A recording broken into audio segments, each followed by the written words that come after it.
Jane Eyre by Charlotte Bronte. Chapter 26.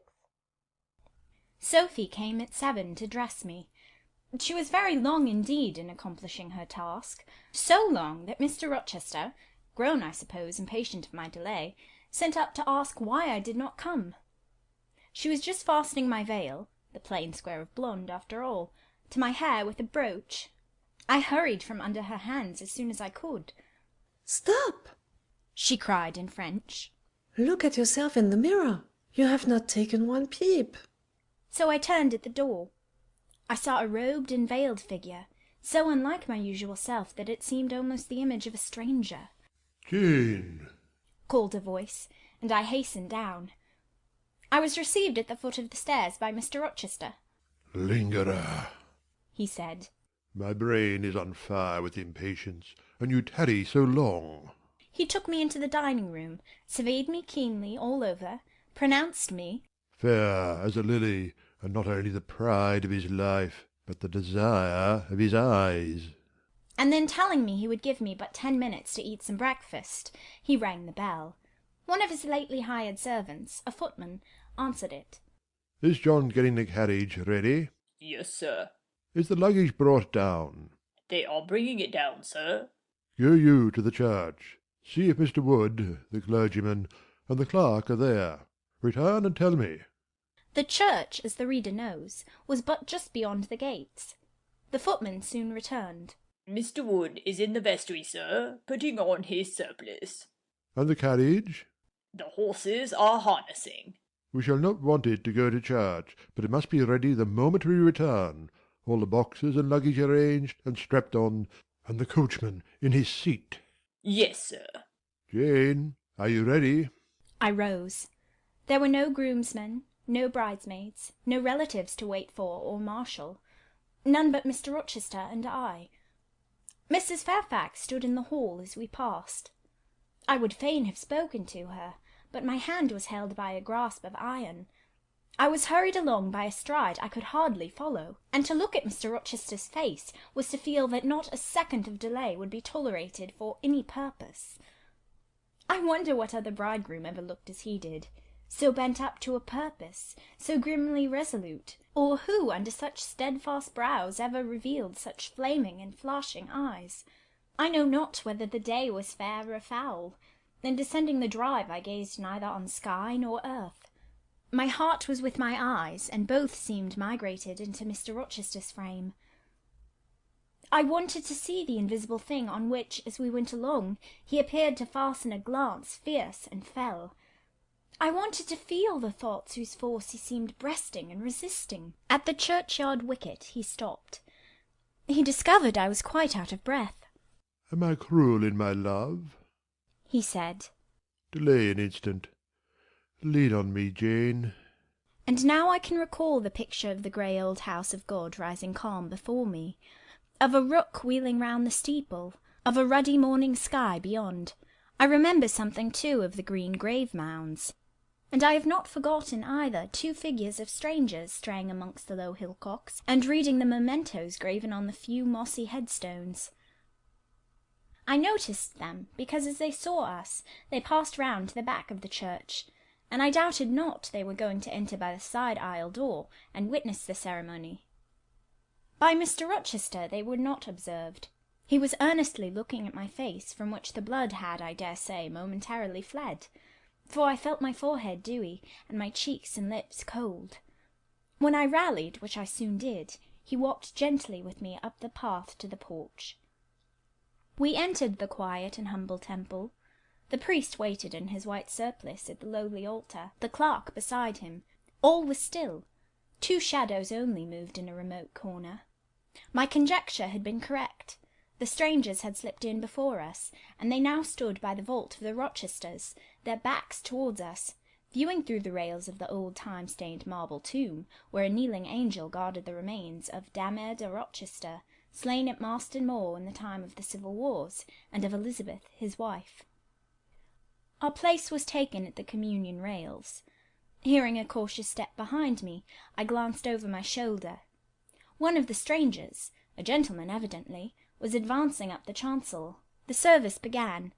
The explanation of the intent of matrimony was gone through, and then the clergyman came a step further forward, and bending slightly towards Mr. Rochester, went on. I require and charge you both, as ye will answer at the dreadful day of judgment, when the secrets of all hearts shall be disclosed, that if either of you know any impediment why ye may not lawfully be joined together in matrimony, ye do now confess it. For be ye well assured that so many as are coupled together otherwise than God's word doth allow, are not joined together by God, neither is their matrimony lawful. He paused, as the custom is. When is the pause after that sentence ever broken by reply? Not perhaps once in 100 years, and the clergyman, who had not lifted his eyes from his book, and had held his breath but for a moment, was proceeding. His hand was already stretched towards Mr. Rochester, as his lips unclosed to ask, Wilt thou have this woman for thy wedded wife? When a distinct and near voice said, The marriage cannot go on. I declare the existence of an impediment. The clergyman looked up at the speaker, and stood mute. The clerk did the same. Mr. Rochester moved slightly, as if an earthquake had rolled under his feet. Taking a firmer footing, and not turning his head or eyes, he said, Proceed. Profound silence fell when he had uttered that word, with deep but low intonation. Presently Mr. Wood said, I cannot proceed without some investigation into what has been asserted, and evidence of its truth or falsehood. The ceremony is quite broken off. Subjoined the voice behind us. I am in a condition to prove my allegation. An insuperable impediment to this marriage exists. Mr. Rochester heard, but he did not. He stood, stubborn and rigid, making no movement but to possess himself of my hand. What a hot and strong grasp he had, and how like quarried marble was his pale, firm, massive front at this moment. How his eyes shone, still watchful, and yet wild beneath. Mr. Wood seemed at a loss. What is the nature of the impediment? He asked. Perhaps it may be got over, explained away? Hardly. Was the answer. I have called it insuperable, and I speak advisedly. The speaker came forward and leaned on the rails. He continued, uttering each word distinctly, calmly, steadily, but not loudly. It simply consists in the existence of a previous marriage. Mr. Rochester has a wife now living. My nerves vibrated to those low-spoken words as they had never vibrated to thunder. My blood felt their subtle violence as it had never felt frost or fire. But I was collected, and in no danger of swooning. I looked at Mr. Rochester. I made him look at me. His whole face was colourless rock. His eye was both spark and flint. He disavowed nothing. He seemed as if he would defy all things. Without speaking, without smiling, without seeming to recognize in me a human being, he only twined my waist with his arm and riveted me to his side. Who are you? He asked of the intruder. My name is Briggs, a solicitor of Blank Street, London. And you would thrust on me a wife? I would remind you of your lady's existence, sir, which the law recognizes, if you do not. Favour me with an account of her, with her name, her parentage, her place of abode. Certainly. Mr. Briggs calmly took a paper from his pocket and read out in a sort of official nasal voice.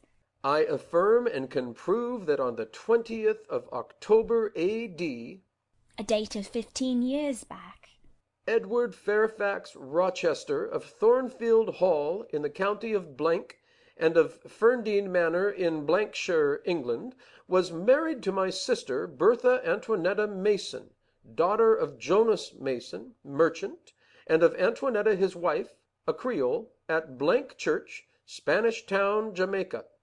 The record of the marriage will be found in the register of that church, Blank. A copy of it is now in my possession. Signed, Richard Mason. That, if a genuine document, may prove I have been married, but it does not prove that the woman mentioned therein as my wife is still living. She was living 3 months ago, returned the lawyer. How do you know? I have a witness to the fact, whose testimony even you, sir, will scarcely controvert. Produce him, or go to hell. I will produce him first. He is on the spot. Mr. Mason, have the goodness to step forward." Mr. Rochester, on hearing the name, set his teeth. He experienced, too, a sort of strong convulsive quiver. Near to him as I was, I felt the spasmodic movement of fury or despair run through his frame. The second stranger, who had hitherto lingered in the background, now drew near. A pale face looked over the solicitor's shoulder. Yes, it was Mason himself. Mr. Rochester turned and glared at him. His eye, as I have often said, was a black eye. It had now a tawny, nay, a bloody light in its gloom, and his face flushed, olive cheek and hueless forehead received a glow as from spreading ascending heart-fire, and he stirred, lifted his strong arm. He could have struck Mason, dashed him on the church floor, shocked by ruthless blow the breath from his body. But Mason shrank away, and cried faintly, "Good God!" Contempt fell cool on Mr. Rochester. His passion died as if a blight had shrivelled it up. He only asked, "What have you to say?" An inaudible reply escaped Mason's white lips. The devil is in it if you cannot answer distinctly. I again demand, what have you to say? Sir, sir! Interrupted the clergyman. Do not forget you are in a sacred place. Then, addressing Mason, he inquired gently, Are you aware, sir, whether or not this gentleman's wife is still living? "Courage! urged the lawyer. Speak out!" "She is now living at Thornfield Hall. Said Mason, in more articulate tones. I saw her there last April. I am her brother." At Thornfield Hall? Ejaculated the clergyman. Impossible! I am an old resident in this neighborhood, sir, and I never heard of a Mrs. Rochester at Thornfield Hall. I saw a grim smile contort Mr. Rochester's lips, and he muttered, No, by God. I took care that none should hear of it, or of her under that name. He mused. For 10 minutes he held counsel with himself. He formed his resolve, and announced it. Enough. All shall bolt out at once like the bullet from the barrel. Wood, close your book, and take off your surplice. John Green. To the clerk. Leave the church. There will be no wedding to-day. The man obeyed.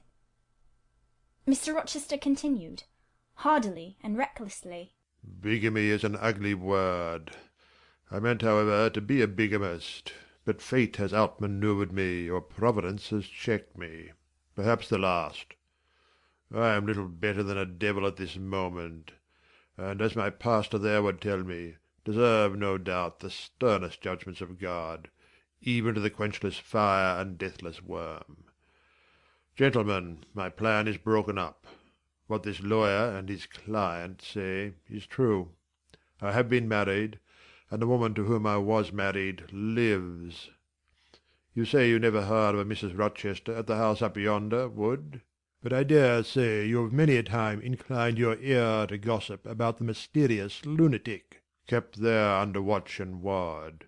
Some have whispered to you that she is my bastard half-sister, some my cast-off mistress. I now inform you that she is my wife, whom I married 15 years ago, Bertha Mason by name, sister of this resolute personage, who is now, with his quivering limbs and white cheeks, showing you what a stout heart men may bear. Cheer up, Dick, never fear me. I'd almost as soon strike a woman as you. Bertha Mason is mad, and she came of a mad family, idiots and maniacs through 3 generations. Her mother, the Creole, was both a mad woman and a drunkard, as I found out after I had wed the daughter, for they were silent on family secrets before. Bertha, like a dutiful child, copied her parent in both points.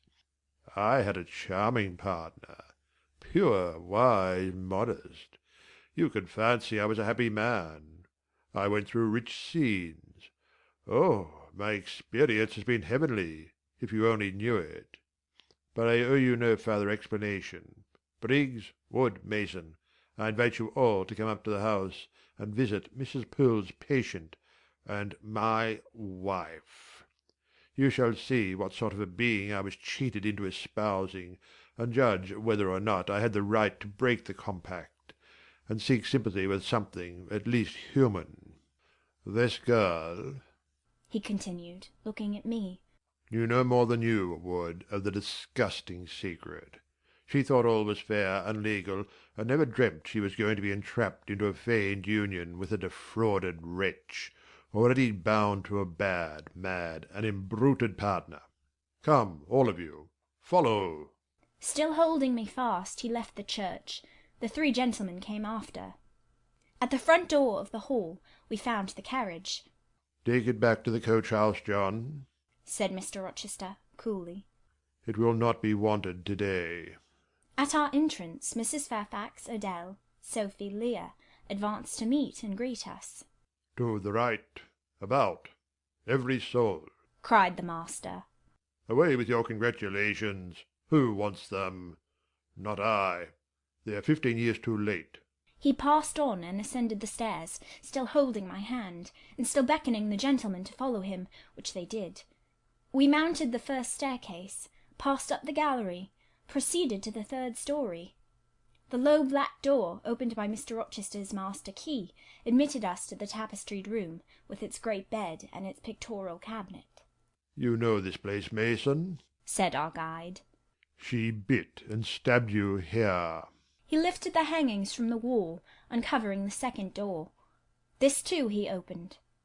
In a room without a window there burnt a fire, guarded by a high and strong fender, and a lamp suspended by the ceiling by a chain. Grace Poole bent over the fire, apparently cooking something in a saucepan. In the deep shade, at the farther end of the room, a figure ran backwards and forwards. What it was, whether beast or human being, one could not at first sight tell. It grovelled, seemingly, on all fours. It snatched and growled like some strange wild animal, but it was covered with clothing, and a quantity of dark grizzled hair, wild as a mane, hid its head and face. "Good morrow, Mrs. Poole," said Mr. Rochester. "How are you? And how is your charge to-day?" "We're tolerable, sir, I thank you," replied Grace, lifting the boiling mess carefully onto the hob. "Rather snappish, but not rageous." A fierce cry seemed to give the lie to her favourable report. The clothed hyena rose up, and stood tall on its hind feet. "Ah, sir, she sees you!" exclaimed Grace. "You'd better not stay." "Only a few moments, Grace. You must allow me a few moments." "Take care then, sir, for God's sake, take care!" The maniac bellowed.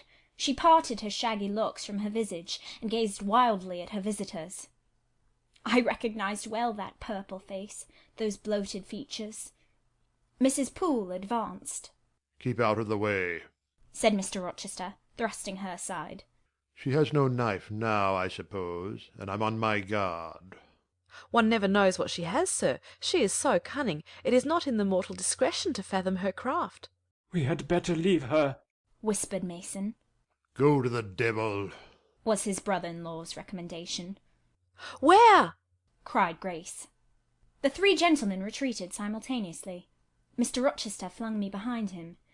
The lunatic sprang and grappled his throat viciously, and laid her teeth to his cheek. They struggled. She was a big woman, in stature almost equalling her husband, and corpulent besides. She showed virile force in the contest. More than once she almost throttled him, athletic as he was. He could have settled her with a well-planted blow, but he would not strike. He would only wrestle. At last he mastered her arms. Grace Poole gave him a cord, and he pinioned them behind her. With more rope, which was at hand, he bound her to a chair. The operation was performed amidst the fiercest yells and the most convulsive plunges. Mr. Rochester then turned to the spectators. He looked at them with a smile both acrid and desolate. "That is my wife," said he. "Such is the sole conjugal embrace I am ever to know. Such are the endearments which are to solace my leisure hours. And this is what I wish to have," laying his hand on my shoulder. "This young girl, who stands so grave and quiet at the mouth of hell, looking collectedly at the gambols of a demon. I wanted her just as a change after that fierce ragout. Wood and Briggs, Look at the difference. Compare these clear eyes with the red balls yonder. This face with that mask. This form with that bulk. Then judge me, priest of the gospel, and man of the law, and remember with what judgment ye judge, ye shall be judged. Off with you now. I must shut up my prize. We all withdrew. Mr. Rochester stayed a moment behind us, to give some further order to Grace Poole. The solicitor addressed me as he descended the stair. You, madam, said he, are cleared from all blame. Your uncle will be glad to hear it, if indeed he should be still living, when Mr. Mason returns to Madeira. My uncle? What of him? Do you know him? Mr. Mason does. Mr. Eyre has been the Funkel correspondent of his house for some years. When your uncle received your letter intimating the contemplated union between yourself and Mr. Rochester, Mr. Mason, who was staying at Madeira to recruit his health, on his way back to Jamaica, happened to be with him. Mr. Eyre mentioned the intelligence, for he knew that my client here was acquainted with a gentleman of the name of Rochester. Mr. Mason, astonished and distressed as you may suppose, revealed the real state of matters. Your uncle, I am sorry to say, is now on a sick bed, from which, considering the nature of his disease, decline, and the stage it has reached, it is unlikely he will ever rise. He could not then hasten to England himself, to extricate you from the snare into which you had fallen, but he implored Mr. Mason to lose no time in taking steps to prevent the false marriage. He referred him to me for assistance. I used all dispatch, and am thankful I was not too late, as you, doubtless, must be also.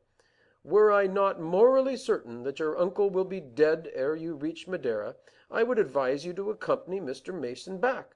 But as it is, I think you had better remain in England till you can hear further, either from or of Mr. Eyre. Have we anything else to stay for? He inquired of Mr. Mason. No, no, let us be gone, was the anxious reply, and without waiting to take leave of Mr. Rochester, they made their exit at the hall door. The clergyman stayed to exchange a few sentences, either of admonition or reproof, with his haughty parishioner. This duty done, he too departed. I heard him go as I stood at the half-open door of my own room, to which I had now withdrawn. The house cleared, I shut myself in, fastened the bolt that none might intrude, and proceeded, not to weep, not to mourn, I was yet too calm for that, but mechanically to take off the wedding dress, and replace it by the stuff gown I had worn yesterday, as I thought for the last time. I then sat down. I felt weak and tired. I leaned my arms on a table, and my head dropped on them. And now I thought. Till now I had only heard, seen, moved, followed up and down where I was led or dragged, watched event rush on event, disclosure open beyond disclosure. But now I thought. The morning had been a quiet morning enough, all except the brief scene with the lunatic. The transaction in the church had not been noisy. There was no explosion of passion, no loud altercation, no dispute, no defiance or challenge, no tears, no sobs. A few words had been spoken, a calmly pronounced objection to the marriage made, some stern short questions put by Mr. Rochester, answers, explanations given, evidence adduced, an open admission of the truth had been uttered by my master. Then the living proof had been seen. The intruders were gone, and all was over. I was in my own room as usual, just myself, without obvious change. Nothing had smitten me, or scathed me, or maimed me. And yet, where was the Jane Eyre of yesterday? Where was her life? Where were her prospects? Jane Eyre, who had been an ardent, expectant woman, almost a bride, was a cold, solitary girl again. Her life was pale, her prospects were desolate. A Christmas frost had come at midsummer, a white December storm had whirled over June, ice glazed the ripe apples, drifts crushed the blowing roses. On hayfield and cornfield lay a frozen shroud. Lanes which last night blushed full of flowers, today were pathless with untrodden snow, and the woods which 12 hours since waved leafy and fragrant as groves between the tropics, now spread waste, wild and white as pine forests in wintry Norway. My hopes were all dead, struck with a subtle doom, such as in one night fell on all the firstborn in the land of Egypt. I looked on my cherished wishes, yesterday so blooming and glowing. They lay stark, chill, livid corpses that could never revive.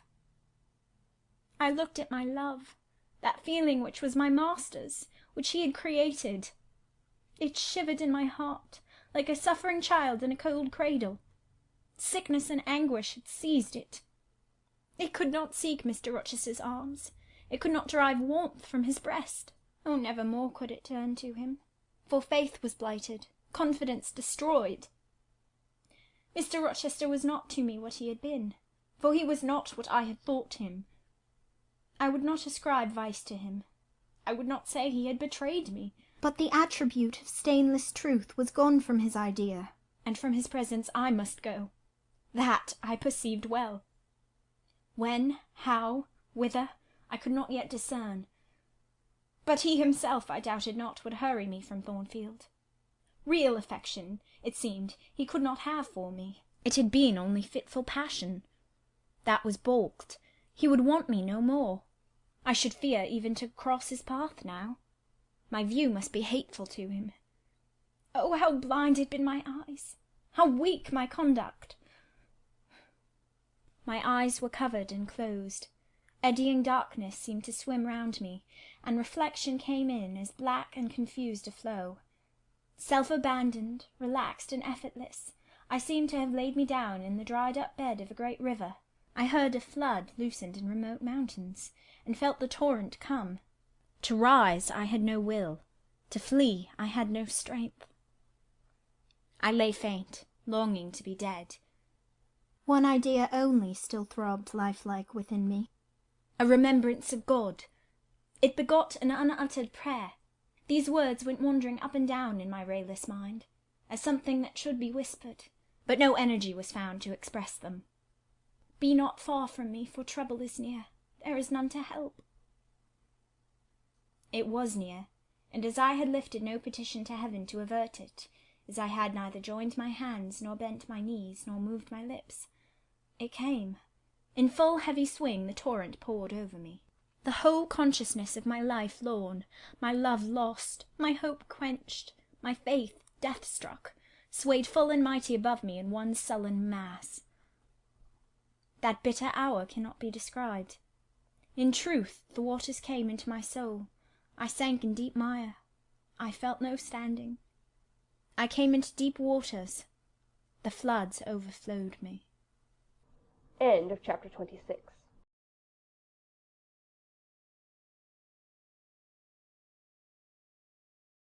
Chapter 27. Some time in the afternoon I raised my head, and looking round, and seeing the western sun gilding the sign of its decline on the wall, I asked, "What am I to do?" But the answer my mind gave, "Leave Thornfield at once," was so prompt, so dread, that I stopped my ears. I said I could not bear such words now. That I am not Edward Rochester's bride is the least part of my woe, I alleged. That I have wakened out of most glorious dreams, and found them all void and vain, is a horror I could bear and master. But that I must leave him, decidedly, instantly, entirely, is intolerable. I cannot do it. But then a voice within me averred that I could do it, and foretold that I should do it. I wrestled with my own resolution. I wanted to be weak, that I might avoid the awful passage of further suffering I saw laid out for me. And conscience turned tyrant, held passion by the throat, told her tauntingly she had yet but dipped her dainty foot in the slough, and swore that with that arm of iron he would thrust her down to unsounded depths of agony. "Let me be torn away," then I cried. "Let another help me." "No, you shall tear yourself away. None shall help you. You shall yourself pluck out your right eye, yourself cut off your right hand. Your heart shall be the victim, and you the priest to transfix it." I rose up suddenly, terror-struck at the solitude which so ruthless a judge haunted, at the silence which so awful a voice filled. My head swam as I stood erect. I perceived that I was sickening from excitement and inanition. Neither meat nor drink had passed my lips that day, for I had taken no breakfast. And with a strange pang I now reflected that long as I had been shut up here, no message had been sent to ask how I was, or to invite me to come down. Not even little Adèle had tapped at the door. Not even Mrs. Fairfax had sought me. "Friends always forget those whom fortune forsakes," I murmured, as I undrew the bolt and passed out. I stumbled over an obstacle. My head was still dizzy, my sight was dim, and my limbs were feeble. I could not soon recover myself. I fell, but not onto the ground. An outstretched arm caught me. I looked up. I was supported by Mr. Rochester, who sat in a chair across my chamber threshold. "You come out at last," he said. "Well, I've been waiting for you long and listening. Yet not one movement have I heard, nor one sob. 5 minutes more of that death-like hush, and I should have forced the lock like a burglar. So you shun me. You shut yourself up and grieve alone. I would rather you had come and upbraided me with vehemence. You are passionate. I expected a scene of some kind. I prepared for the hot rain of tears, only I wanted them to be shed on my breast. Now a senseless flaw has received them, or your drenched handkerchief. But I err. You have not wept at all. I see a white cheek and a faded eye, but no trace of tears. I suppose, then, your heart has been weeping blood? Well, Jane, not a word of reproach? Nothing bitter, nothing poignant? Nothing to cut a feeling or sting a passion? You sit quietly where I have placed you, and regard me with a weary, passive look. Jane, I never meant to wound you thus.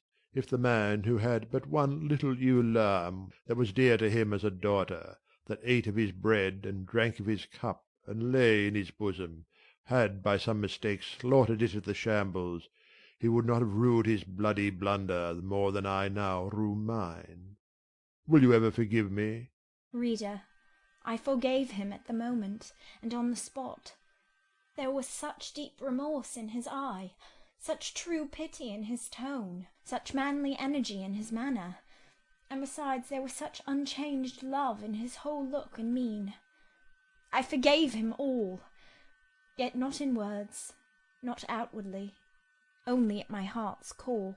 You know I am a scoundrel, Jane? Ere long he inquired wistfully, wondering, I suppose, at my continued silence and tameness, the result rather of weakness than of will. Yes, sir. Then tell me so, roundly and sharply. Don't spare me. I cannot. I am tired and sick. I want some water. He heaved a sort of shuddering sigh, and taking me in his arms, carried me downstairs. At first I did not know to what room he had borne me. All was cloudy to my glazed sight. Presently I felt the reviving warmth of a fire, for summer as it was, I had become icy cold in my chamber. He put wine to my lips. I tasted it and revived. Then I ate something he offered me, and was soon myself. I was in the library, sitting in his chair. He was quite near. If I could go out of life now, without too sharp a pang, it would be well for me, I thought. Then I should not have to make the effort of cracking my heartstrings and rending them from among Mr. Rochester's. I must leave him, it appears. I do not want to leave him. I cannot leave him. How are you now, Jane? Much better, sir. I shall be well soon. Taste the wine again, Jane. I obeyed him. Then he put the glass on the table, stood before me, and looked at me attentively. Suddenly he turned away, with an inarticulate exclamation, full of passionate emotion of some kind. He walked fast through the room and came back. He stooped towards me, as if to kiss me, but I remembered caresses were now forbidden. I turned my face away and put his aside. What? How is this? He exclaimed hastily. Oh, I know. You won't kiss the husband of Bertha Mason? You consider my arms filled and my embraces appropriated? At any rate, there's neither room nor claim for me, sir. Why, Jane, I will spare you the trouble of much talking. I will answer for you. Because I have a wife already, you will reply. I guess rightly? Yes. If you think so, you must have a strange opinion of me.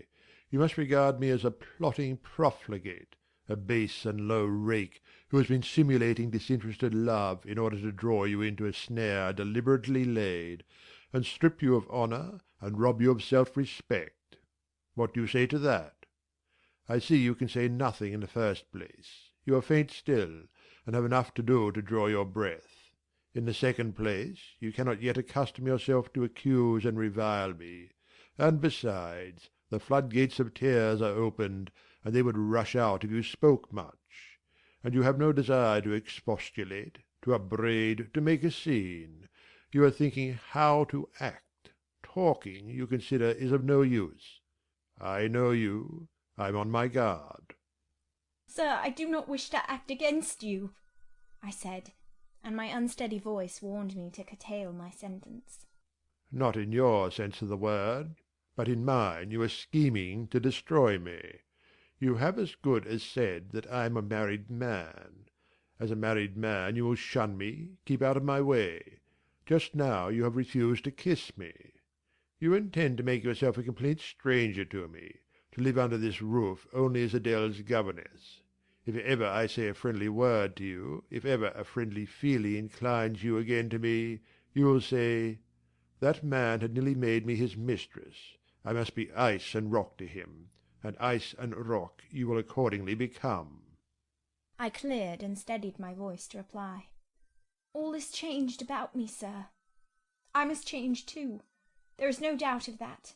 And to avoid fluctuations of feeling and continual combats with recollections and associations, there is only one way. Adèle must have a new governess, sir. Oh, Adèle will go to school. I have settled that already. Nor do I mean to torment you with the hideous associations and recollections of Thornfield Hall. This accursed place, this tent of Achan, this insolent vault offering the ghastliness of living death to the light of the open sky, this narrow stone hell, with its one real fiend, worse than a legion of such as we imagine. Jane, you shall not stay here, nor will I. I was wrong ever to bring you to Thornfield Hall, knowing as I did how it was haunted. I charged them to conceal from you, before I ever saw you, all knowledge of the curse of the place, merely because I feared Adèle never would have a governess to stay if she knew with what inmates she was housed, and my plans would not permit me to remove the maniac elsewhere, though I possess an old house, Ferndean Manor, even more retired and hidden than this, where I could have lodged her safely enough, had not a scruple about the unhealthiness of the situation, in the heart of a wood, made my conscience recoil from the arrangement. Probably those damp walls would soon have eased me of her charge. But to each villain his own vice, and mine is not a tendency to indirect assassination, even of what I most hate. Concealing the mad woman's neighbourhood from you, however, was something like covering a child with a cloak and laying it down near a upas tree. That demon's vicinage is poisoned, and always was. But I'll shut up Thornfield Hall. I'll nail up the front door and board the lower windows. I'll give Mrs. Poole 200 a year to live here with my wife, as you term that fearful hag. Grace will do much for money, and she shall have her son, the keeper at Grimsby Retreat, to bear her company, and be at hand to give her aid in the paroxysms, when my wife is prompted by her familiar to burn people in their beds at night, to stab them, to bite their flesh from their bones, and so on. Sir, I interrupted him, you are inexorable for that unfortunate lady. You speak of her with hate, with vindictive antipathy. It is cruel. She cannot help being mad. Jane, my little darling, so I will call you, for so you are. You don't know what you are talking about. You misjudge me again. It is not because she is mad I hate her. If you were mad, do you think I should hate you? I do indeed, sir. Then you are mistaken, and you know nothing about me, and nothing about the sort of love of which I am capable. Every atom of your flesh is as dear to me as my own. In pain and sickness it would still be dear. Your mind is my treasure, and if it were broken, it would be my treasure still. If you raved, my arms should confine you, and not a strait waistcoat. Your grasp, even in fury, would have a charm for me. If you flew at me as wildly as that woman did this morning, I should receive you in an embrace at least as fond as it would be restrictive. I should not shrink from you with disgust as I did from her. In your quiet moments you should have no watcher and no nurse but me. And I could hang over you with untiring tenderness, though you gave me no smile in return, and never weary of gazing into your eyes, though they had no longer a ray of recognition for me. But why do I follow that train of ideas? I was talking of removing you from Thornfield. All, you know, is prepared for prompt departure. To-morrow you shall go. I only ask you to endure one more night under this roof, Jane, and then farewell to its miseries and terrors for ever. I have a place to repair to, which will be a secure sanctuary from hateful reminiscences, from unwelcome intrusion, even from falsehood and slander. And take Adèle with you, sir, I interrupted. She will be a companion for you. What do you mean, Jane? I told you I would send Adèle to school. And what do I want with a child for a companion, and not my own child, a French dancer's bastard? Why do you importune me about her? I say, why do you assign Adèle to me for a companion? You spoke of a retirement, sir, and retirement and solitude are dull. Too dull for you. Solitude, solitude, he reiterated with irritation. I see I must come to an explanation. I don't know what sphinx-like expression is forming in your countenance. You are to share my solitude. Do you understand? I shook my head. It required a degree of courage, excited as he was becoming, even to risk that mute sign of dissent. He had been walking fast about the room, and he stopped, as if suddenly rooted to one spot. He looked at me long and hard. I turned my eyes from him, fixed them on the fire, and tried to assume and maintain a quiet, collected aspect. Now, for the hitch in Jane's character, he said at last, speaking more calmly than from his look I had expected him to speak. The reel of silk has run smoothly enough so far, but I always knew there would come a knot and a puzzle. Here it is. Now for vexation and exasperation and endless trouble. By God! I long to exert a fraction of Samson's strength, and break the entanglement like tow. He recommenced his walk, but soon again stopped, and this time just before me. Jane, will you hear reason? He stooped and approached his lips to my ear. Because if you won't, I'll try violence. His voice was hoarse, his look that of a man who is just about to burst an insufferable bond and plunge headlong into wild license.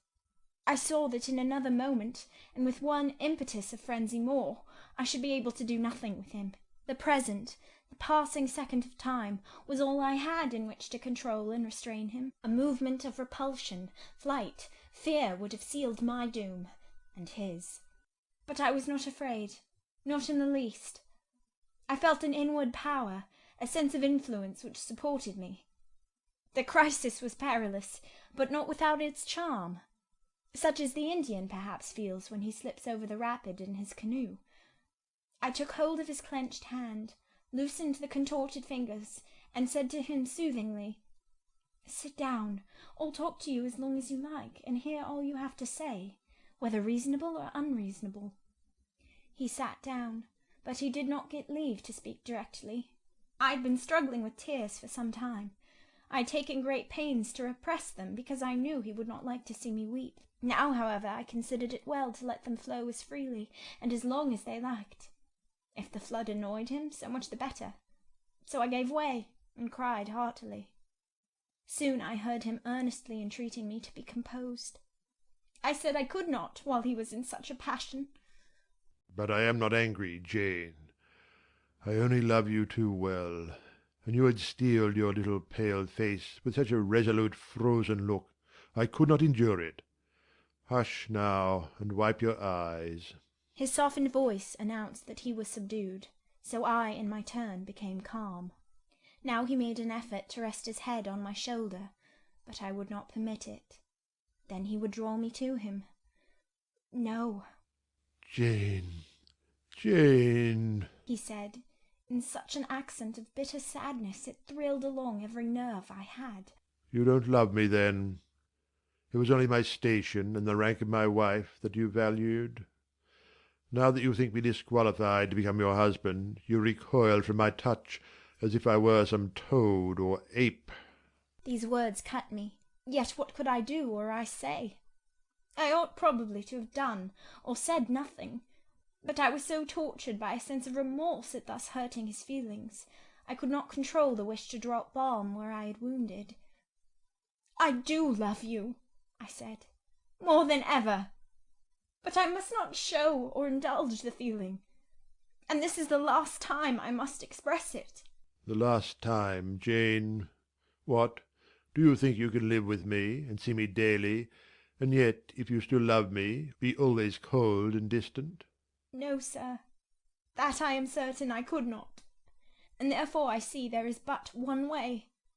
But you will be furious if I mention it. Oh, mention it. If I storm, you have the art of weeping. Mr. Rochester, I must leave you. For how long, Jane? For a few minutes, while you smooth your hair, which is somewhat dishevelled, and bathe your face, which looks feverish? I must leave Adèle and Thornfield. I must part with you for my whole life. I must begin a new existence among strange faces and strange scenes. Of course. I told you you should. I pass over the madness about parting from me. You mean you must become a part of me. As to the new existence, it is all right. You shall yet be my wife. I am not married. You shall be Mrs. Rochester, both virtually and nominally. I shall keep only to you so long as you and I live. You shall go to a place I have in the south of France, a whitewashed villa on the shores of the Mediterranean. There you shall live a happy and guarded and most innocent life. Never fear that I wish to lure you into error, to make you my mistress. Why do you shake your head? Jane, you must be reasonable, or in truth I shall again become frantic. His voice and hand quivered. His large nostrils dilated. His eye blazed. Still I dared to speak. "Sir, your wife is living. That is a fact, acknowledged this morning by yourself. If I lived with you as you desire, I should then be your mistress. To say otherwise is sophistical, is false." Jane, I am not a gentle-tempered man. You forget that. I am not long-enduring. I am not cool and dispassionate. Out of pity to me and yourself, put your finger on my pulse, feel how it throbs, and beware. He bared his wrist and offered it to me. The blood was forsaking his cheek and lips. They were growing livid. I was distressed on all hands. To agitate him thus deeply by a resistance he so abhorred was cruel. To yield was out of the question. I did what human beings do instinctively when they are driven to utter extremity, looked for aid to one higher than man. The words, "God help me," burst involuntarily from my lips. I am a fool, cried Mr. Rochester suddenly. I keep telling her I am not married, and do not explain to her why. I forget she knows nothing of the character of that woman, or of the circumstances attending my infernal union with her. Oh, I am certain Jane will agree with me in opinion when she knows all that I know. Just put your hand in mine, Janet, that I may have the evidence of touch as well as sight to prove you are near me, and I will in a few words show you the real state of the case. Can you listen to me? Yes, sir, for hours if you will. I ask only minutes. Jane, did you ever hear or know that I was not the eldest son of my house? That I had once a brother older than I? I remember Mrs. Fairfax told me so once. And did you ever hear that my father was an avaricious, grasping man? I have understood something to that effect. Well, Jane, being so, it was his resolution to keep the property together. He could not bear the idea of dividing his estate and leaving me a fair portion. All he resolved should go to my brother Roland. Yet as little could he endure that a son of his should be a poor man. I must be provided for by a wealthy marriage. He sought me a partner betimes. Mr. Mason, a West India planter and merchant, was his old acquaintance. He was certain his possessions were real and vast. He made inquiries. Mr. Mason, he found, had a son and daughter, and he learned from him that he could and would give the latter a fortune of £30,000. That sufficed. When I left college I was sent out to Jamaica to espouse a bride already courted for me. My father said nothing about her money, but he told me Miss Mason was the boast of Spanish Town for her beauty, and this was no lie. I found her a fine woman, in the style of Blanche Ingram, tall, dark, and majestic.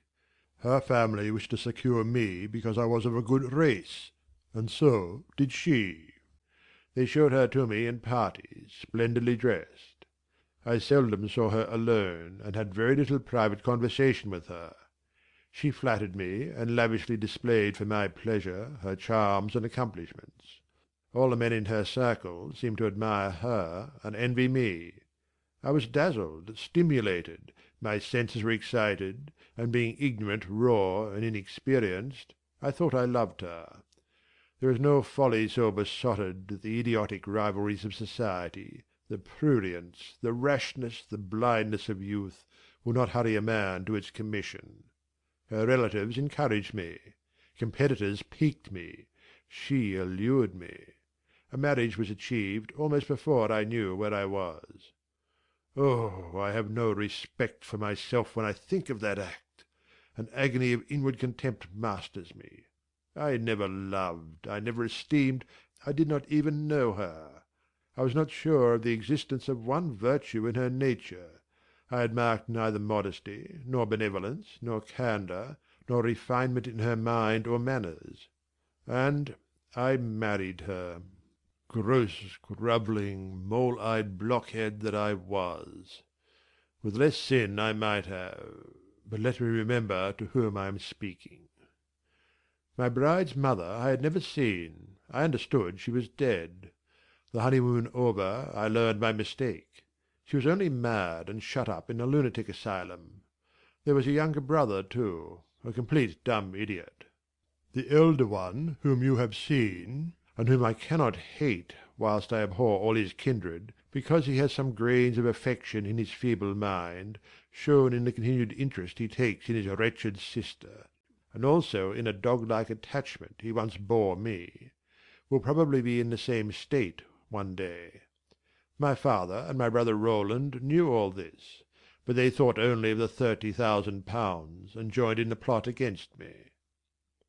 These were vile discoveries, but except for the treachery of concealment, I should have made them no subject of reproach to my wife, even when I found her nature wholly alien to mine, her tastes obnoxious to me, her cast of mind common, low, narrow, and singularly incapable of being led to anything higher, expanded to anything larger, when I found that I could not pass a single evening, nor even a single hour of the day with her in comfort, that kindly conversation could not be sustained between us, because whatever topic I started, immediately received from her a turn at once coarse and trite, perverse and imbecile.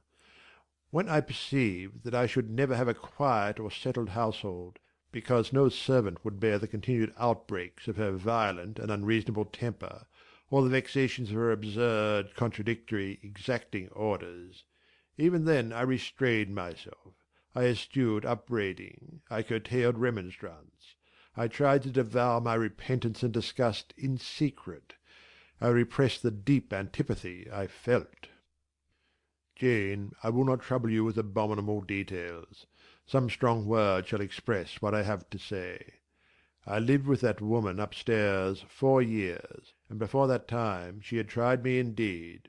Her character ripened and developed with frightful rapidity. Her vices sprang up fast and rank. They were so strong only cruelty could check them, and I would not use cruelty. What a pigmy intellect she had, and what giant propensities! How fearful were the curses those propensities entailed on me! Bertha Mason, the true daughter of an infamous mother, dragged me through all the hideous and degrading agonies which must attend a man bound to a wife at once intemperate and unchaste. My brother, in the interval, was dead, and at the end of 4 years my father died too. I was rich enough now, yet poor to hideous indigence. A nature the most gross, impure, depraved I ever saw was associated with mine, and called by the law and by society a part of me. And I could not rid myself of it by any legal proceedings, for the doctors now discovered that my wife was mad. Her excesses had prematurely developed the germs of insanity.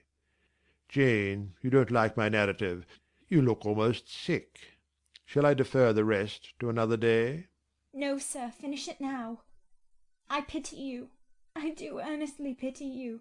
Pity, Jane, from some people is a noxious and insulting sort of tribute, which one is justified in hurling back in the teeth of those who offer it. But that is the sort of pity native to callous, selfish hearts. It is a hybrid egotistical pain at hearing of woes, crossed with ignorant contempt for those who have endured them. But that is not your pity, Jane. It is not the feeling of which your whole face is full at this moment, with which your eyes are now almost overflowing, with which your heart is heaving, with which your hand is trembling in mine. Your pity, my darling, is the suffering mother of love. Its anguish is the very natal pang of the divine passion. I accept it, Jane. Let the daughter have free advent. My arms wait to receive her. Now, sir, proceed. What did you do when you found she was mad? Jane, I approached the verge of despair. A remnant of self-respect was all that intervened between me and the gulf. In the eyes of the world I was doubtless covered with grimy dishonour, but I resolved to be clean in my own sight.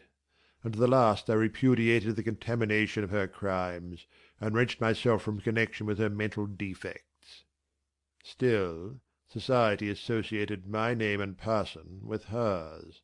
I yet saw her, and heard her daily. Something of her breath mixed with the air I breathed, and besides I remembered I had once been her husband. That recollection was then, and is now, inexpressibly odious to me. Moreover, I knew that while she lived I could never be the husband of another and better wife.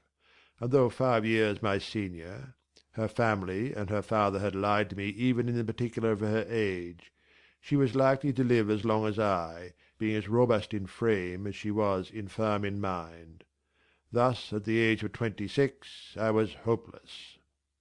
One night I had been awakened by her yells. Since the medical men had pronounced her mad, she had, of course, been shut up.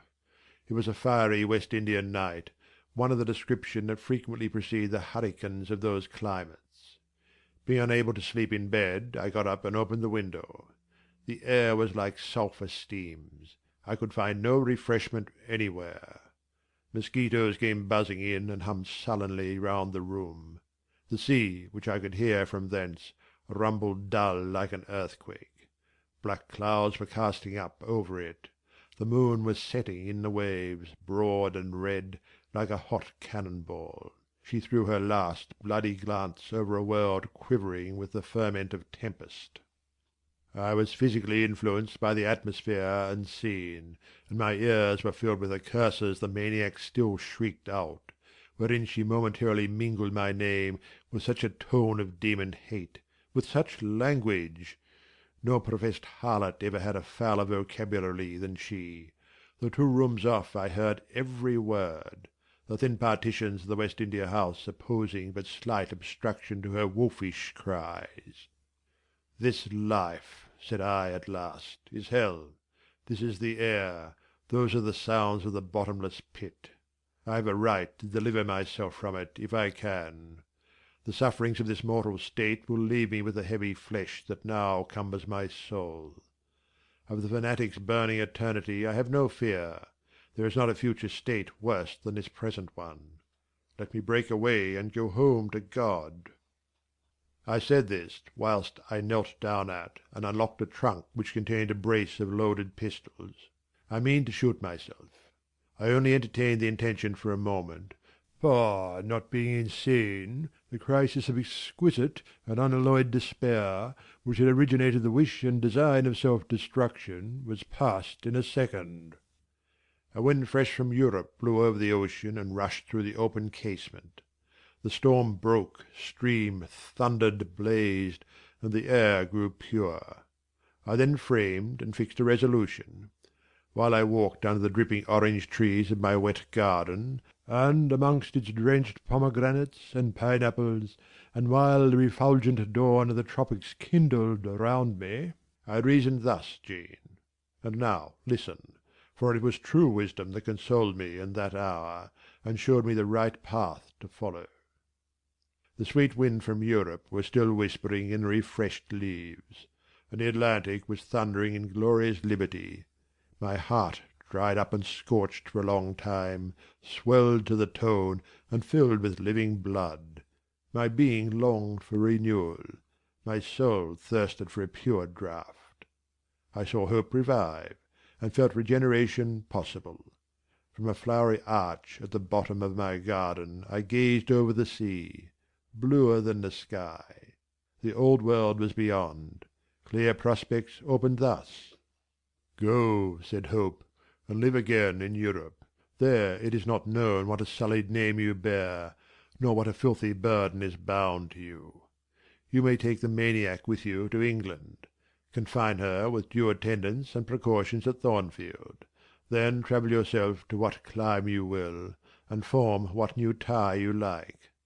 That woman who has so abused your long suffering, so sullied your name, so outraged your honour, so blighted your youth, is not your wife, nor are you her husband.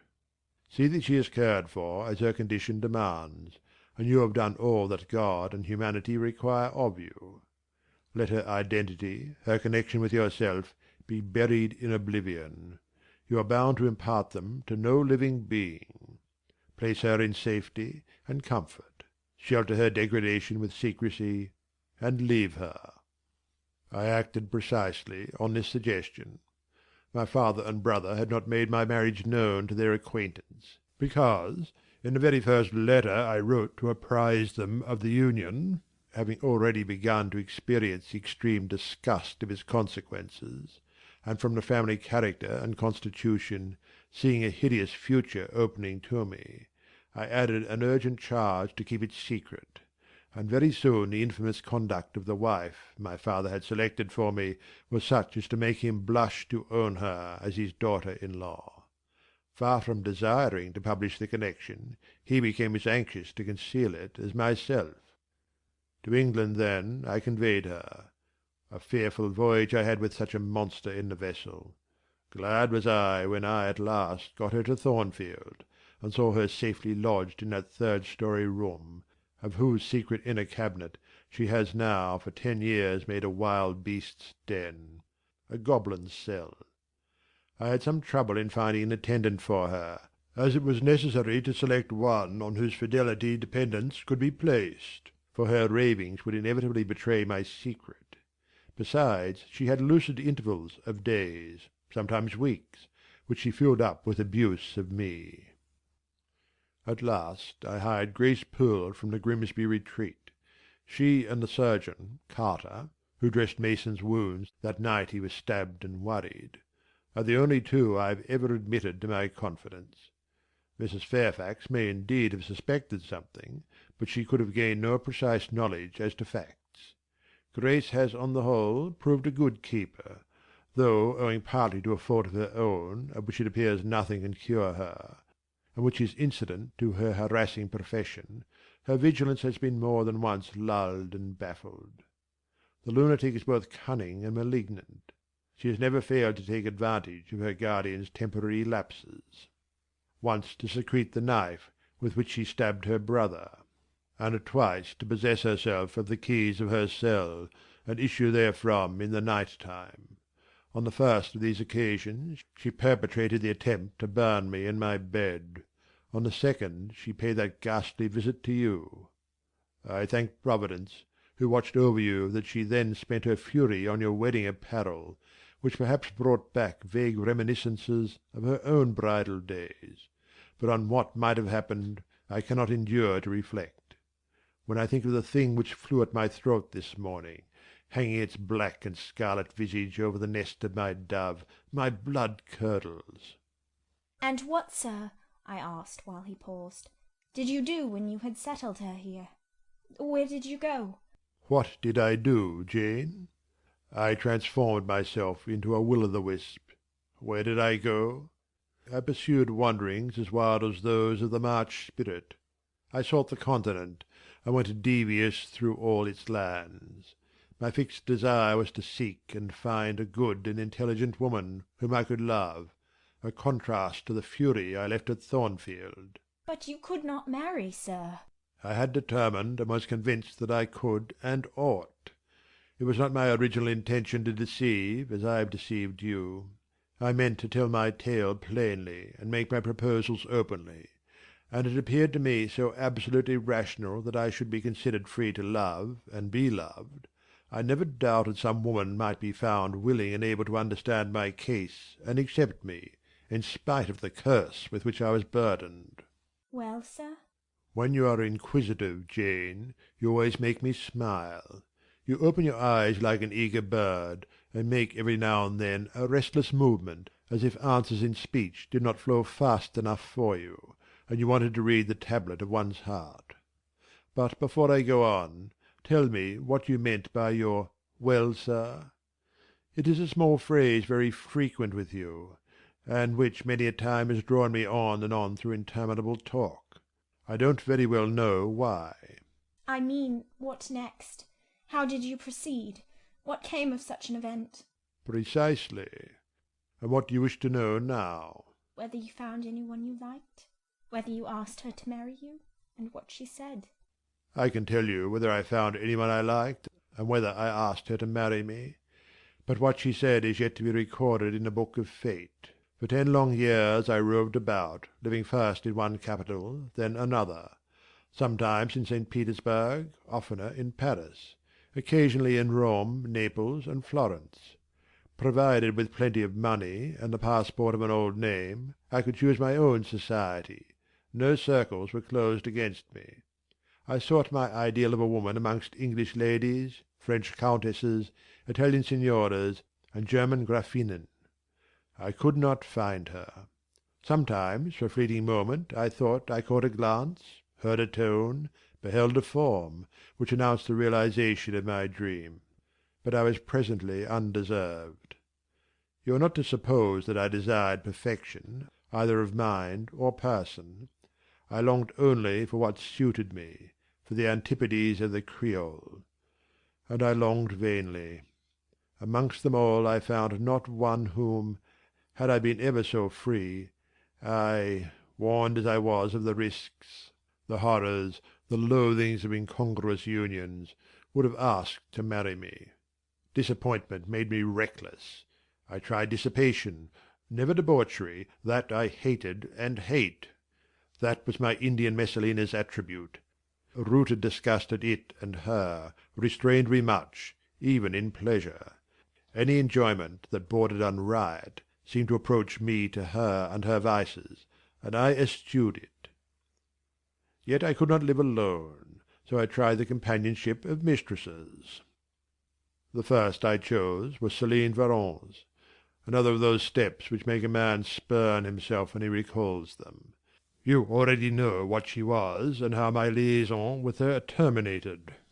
She had 2 successors, an Italian, Giacinta, and a German, Clara, both considered singularly handsome. What was their beauty to me in a few weeks? Giacinta was unprincipled and violent. I tired of her in 3 months. Clara was honest and quiet, but heavy, mindless, and unimpressible, not one whit to my taste. I was glad to give her a sufficient sum to set her up in a good line of business, and so get decently rid of her. But, Jane, I see by your face you are not forming a very favourable opinion of me just now.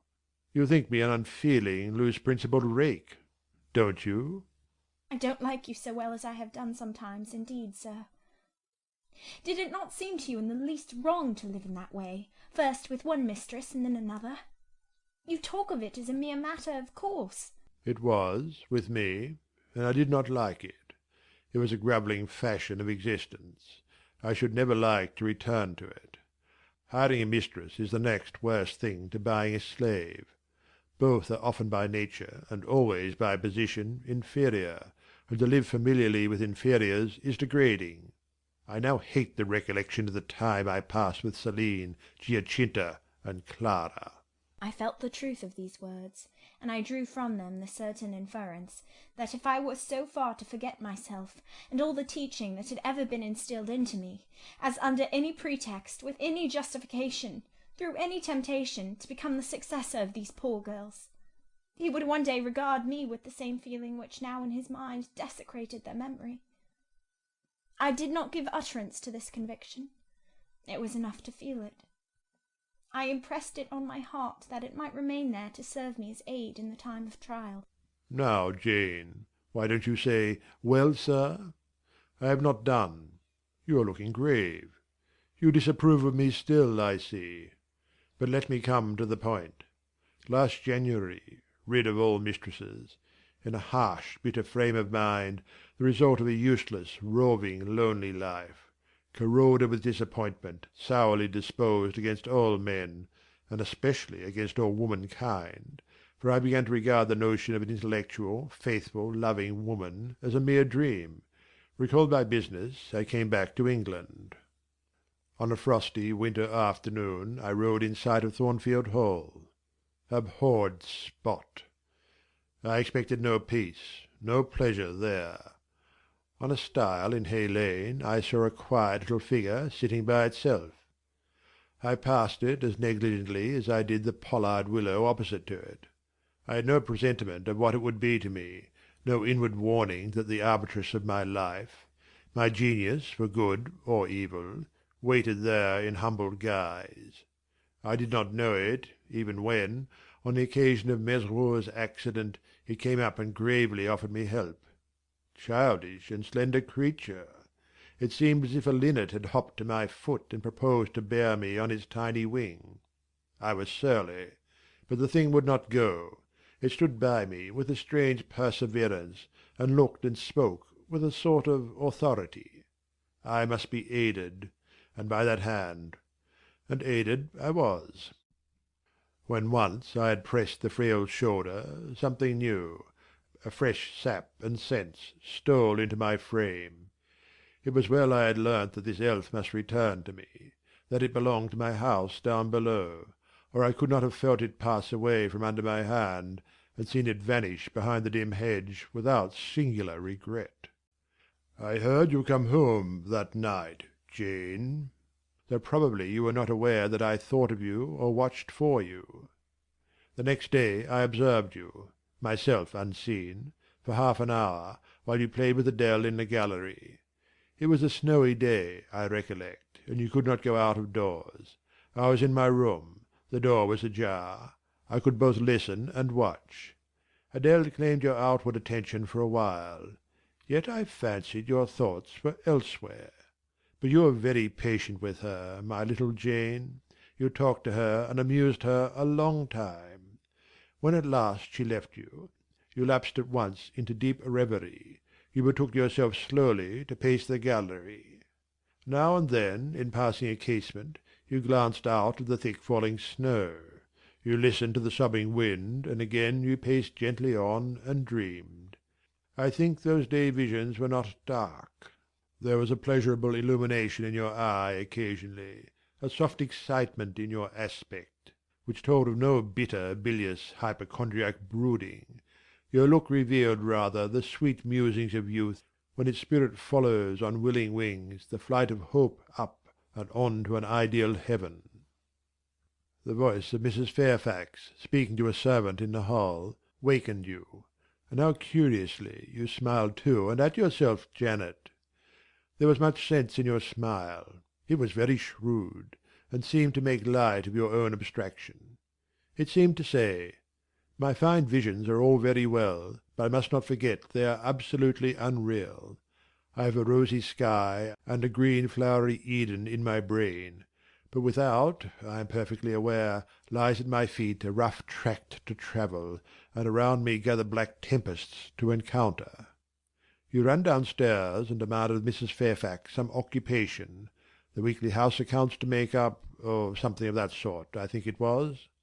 I was vexed with you for getting out of my sight. Impatiently I waited for evening, when I might summon you to my presence. An unusual, to me, a perfectly new character, I suspected, was yours. I desired to search it deeper and know it better. You entered the room with a look and air at once shy and independent. You were quaintly dressed, much as you are now. I made you talk. Ere long I found you full of strange contrasts. Your garb and manner were restricted by rule. Your air was often diffident, and altogether that of one refined by nature, but absolutely unused to society, and a good deal afraid of making herself disadvantageously conspicuous by some solecism or blunder.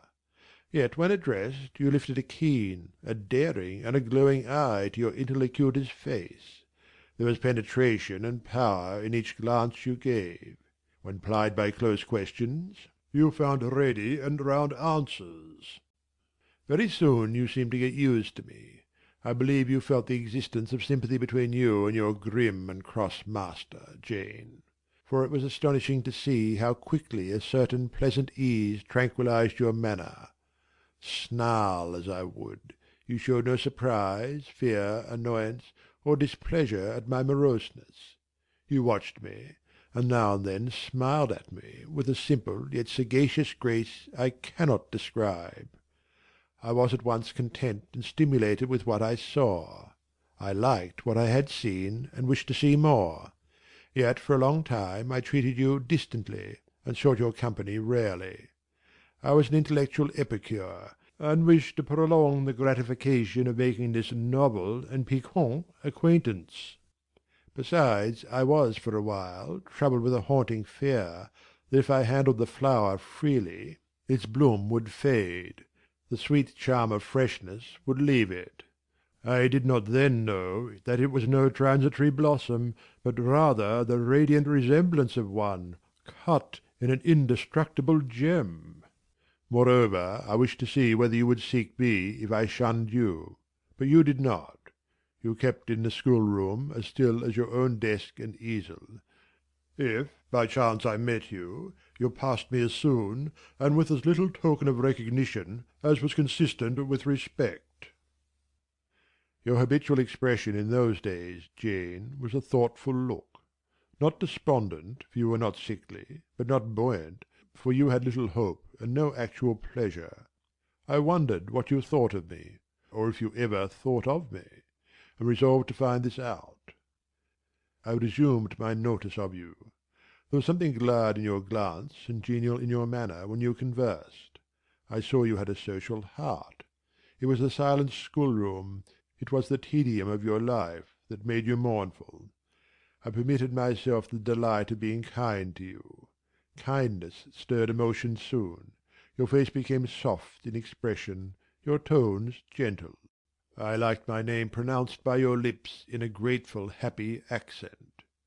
I used to enjoy a chance meeting with you, Jane, at this time. There was a curious hesitation in your manner. You glanced at me with a slight trouble, a hovering doubt. You did not know what my caprice might be, whether I was going to play the master and be stern, or the friend and be benignant. I was now too fond of you often to simulate the first whim, and when I stretched my hand out cordially, such bloom and light and bliss rose to your young wistful features. I had much ado often to avoid straining you then and there to my heart. "Don't talk any more of those days, sir," I interrupted, furtively dashing away some tears from my eyes. "His language was torture to me, for I knew what I must do, and do soon, and all these reminiscences and these revelations of his feelings only made my work more difficult." No, Jane. he returned. What necessity is there to dwell on the past, when the present is so much surer, the future so much brighter? I shuddered to hear the infatuated assertion. You see now how the case stands, do you not? He continued. After youth and manhood passed half in unutterable misery and half in dreary solitude, I have for the first time found what I can truly love. I have found you. You are my sympathy, my better self, my good angel. I am bound to you with a strong attachment. I think you good, gifted, lovely. A fervent, a solemn passion is conceived in my heart. It leans to you, draws you to my centre and spring of life, wraps my existence around you, and, kindling in pure powerful flame, fuses you and me in one. It was because I felt and knew this that I resolved to marry you. To tell me that I had already a wife is empty mockery. You know now that I had but a hideous demon. I was wrong to attempt to deceive you, but I feared a stubbornness that exists in your character. I feared early instilled prejudice. I wanted to have you safe before hazarding confidences. This was cowardly. I should have appealed to your nobleness and magnanimity at first, as I do now, opened to you plainly my life of agony, described to you my hunger and thirst after a higher and worthier existence, shown to you not my resolution, that word is weak, but my resistless bent to love faithfully and well, where I am faithfully and well loved in return. Then I should have asked you to accept my pledge of fidelity, and to give me yours.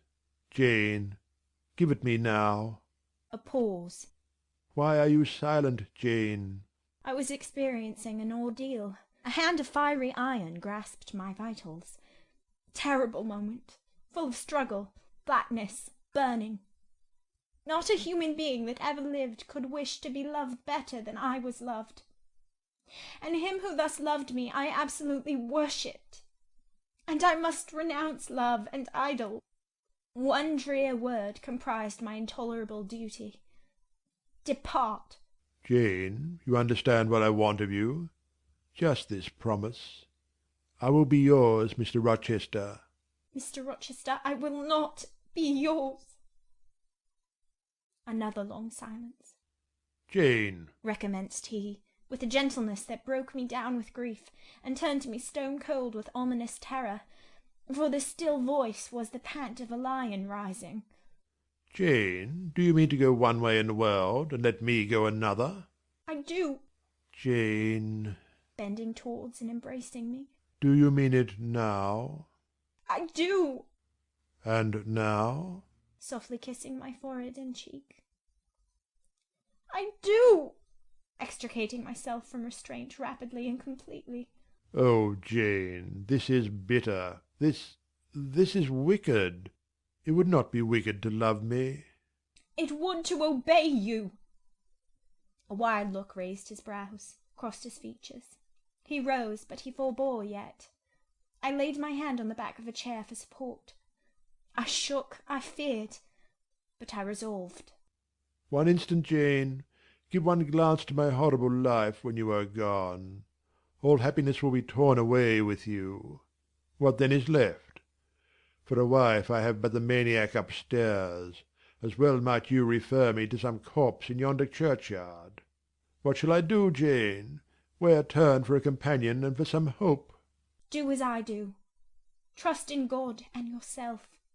Believe in heaven. Hope to meet again there. Then you will not yield? No. Then you condemn me to live wretched and to die accursed. His voice rose. I advise you to live sinless, and I wish you to die tranquil. Then you snatch love and innocence from me. You fling me back on lust for a passion, vice for an occupation. Mr. Rochester, I no more assign this fate to you than I grasp at it for myself. We were born to strive and endure, you as well as I. Do so. You will forget me before I forget you. You make me a liar by such language. You sully my honour. I declared I could not change. You tell me to my face I shall change soon. And what a distortion in your judgment, what a perversity in your ideas, is proved by your conduct! Is it better to drive a fellow creature to despair than to transgress a mere human law, no man being injured by the breach? For you have neither relatives nor acquaintances whom you need fear to offend by living with me. This was true, and while he spoke my very conscience and reason turned traitors against me, and charged me with crime in resisting him. They spoke almost as loud as feeling, and that clamoured wildly. "Oh, comply!" it said. "Think of his misery, think of his danger, look at his state when left alone, remember his headlong nature, consider the recklessness following on despair, soothe him, save him, love him, tell him you love him and will be his. Who in the world cares for you, or will be injured by what you do?" Still indomitable was the reply. "I care for myself. The more solitary, the more friendless, the more unsustained I am, the more I will respect myself. I will keep the law given by God, sanctioned by man. I will hold to the principles received by me when I was sane and not mad, as I am now. Laws and principles are not for the times when there is no temptation. They are for moments such as this, when body and soul rise in mutiny against their rigour. Stringent are they, inviolate they shall be. If at my individual convenience I might break them, what would be their worth? They have a worth, so I have always believed, and if I cannot believe it now, it is because I am insane, quite insane, with my veins running fire and my heart beating faster than I can count its throbs. Preconceived opinions, foregone determinations are all I have at this hour to stand by. There I plant my foot. I did. Mr. Rochester, reading my countenance, saw I had done so. His fury was wrought to the highest. He must yield to it for a moment, whatever followed. He crossed the floor and seized my arm and grasped my waist. He seemed to devour me with his flaming glance. Physically, I felt at the moment powerless as stubble exposed to the draught and glow of a furnace. Mentally, I still possessed my soul, and with it the certainty of ultimate safety. The soul, fortunately, has an interpreter, often an unconscious, but still a truthful interpreter, in the eye. My eye rose to his, and while I looked in his fierce face, I gave an involuntary sigh.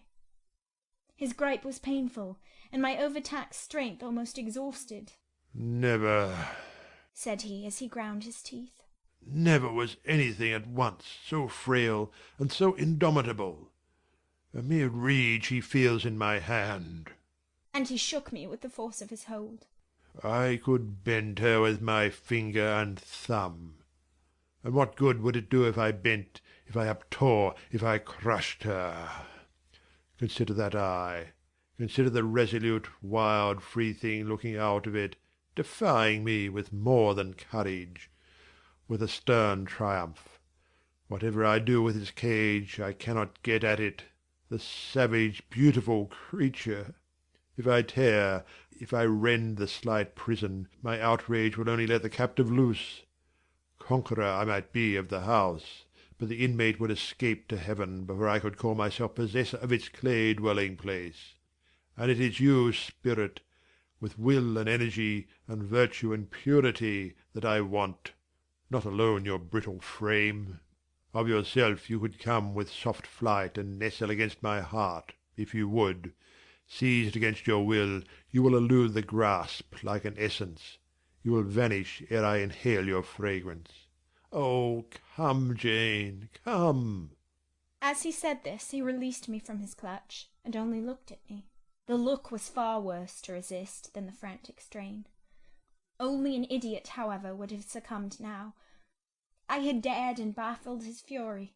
I must elude his sorrow. I retired to the door. You are going, Jane? I am going, sir. You are leaving me? Yes. You will not come? You will not be my comforter, my rescuer? My deep love, my wild woe, my frantic prayer are all nothing to you? What unutterable pathos was in his voice! How hard it was to reiterate firmly, I am going. Jane! Mr. Rochester. Withdraw then. I consent. But remember, you leave me here in anguish. Go up to your own room. Think over all I have said, and, Jane, cast a glance on my sufferings. Think of me. He turned away. He threw himself on his face on the sofa. Oh, Jane, my hope, my love, my life, broke in anguish from his lips. Then came a deep, strong sob. I had already gained the door, but, reader, I walked back as determinedly as I had retreated. I knelt down by him. I turned his face from the cushion to me. I kissed his cheek. I smoothed his hair with my hand. God bless you, my dear master, I said. God keep you from harm and wrong, direct you, solace you, reward you well for your past kindness to me. Little Jane's love would have been my best reward, he answered. Without it, my heart is broken. But Jane will give me her love. Yes, nobly, generously. Up the blood rushed to his face. Forth flashed the fire from his eyes. Erect he sprang. He held his arms out, but I evaded the embrace, and at once quitted the room. Farewell, was the cry of my heart as I left him. Despair added, farewell for ever. That night I never thought to sleep, but a slumber fell on me as soon as I lay down in bed. I was transported in thought to the scenes of childhood. I dreamt I lay in the Red Room at Gateshead, that the night was dark, and my mind impressed with strange fears. The light that long ago had struck me into syncope, recalled in this vision, seemed glidingly to mount the wall, and tremblingly to pause in the centre of the obscured ceiling. I lifted up my head to look. The roof resolved to clouds, high and dim. The gleam was such as the moon imparts to vapours she is about to sever. I watched her come, watched with the strangest anticipation, as though some word of doom were to be written on her disk. She broke forth as never moon yet burst from cloud. A hand first penetrated the sable folds and waved them away. Then not a moon, but a white human form shone in the azure, inclining a glorious brow earthward. It gazed, and gazed on me. It spoke to my spirit. Immeasurably distant was the tone, yet so near, it whispered in my heart, my daughter, flee temptation. Mother, I will. So I answered after I had waked from the trance-like dream. It was yet night, but July nights are short. Soon after midnight dawn comes. It cannot be too early to commence the task I have to fulfil, thought I. I rose. I was dressed, for I had taken off nothing but my shoes. I knew where to find in my drawers some linen, a locket, a ring. In seeking these articles, I encountered the beads of a pearl necklace Mr. Rochester had forced me to accept a few days ago. I left that. It was not mine. It was the visionary bride's who had melted in air. The other articles I made up in a parcel. My purse, containing 20 shillings, it was all I had, I put in my pocket. I tied on my straw bonnet, pinned my shawl, took the parcel and my slippers, which I would not put on yet, and stole from my room. Farewell, kind Mrs. Fairfax, I whispered, as I glided past her door. Farewell, my darling Adèle, I said, as I glanced towards the nursery. No thought could be admitted of entering to embrace her. I had to deceive a fine ear. For aught I knew, it might now be listening.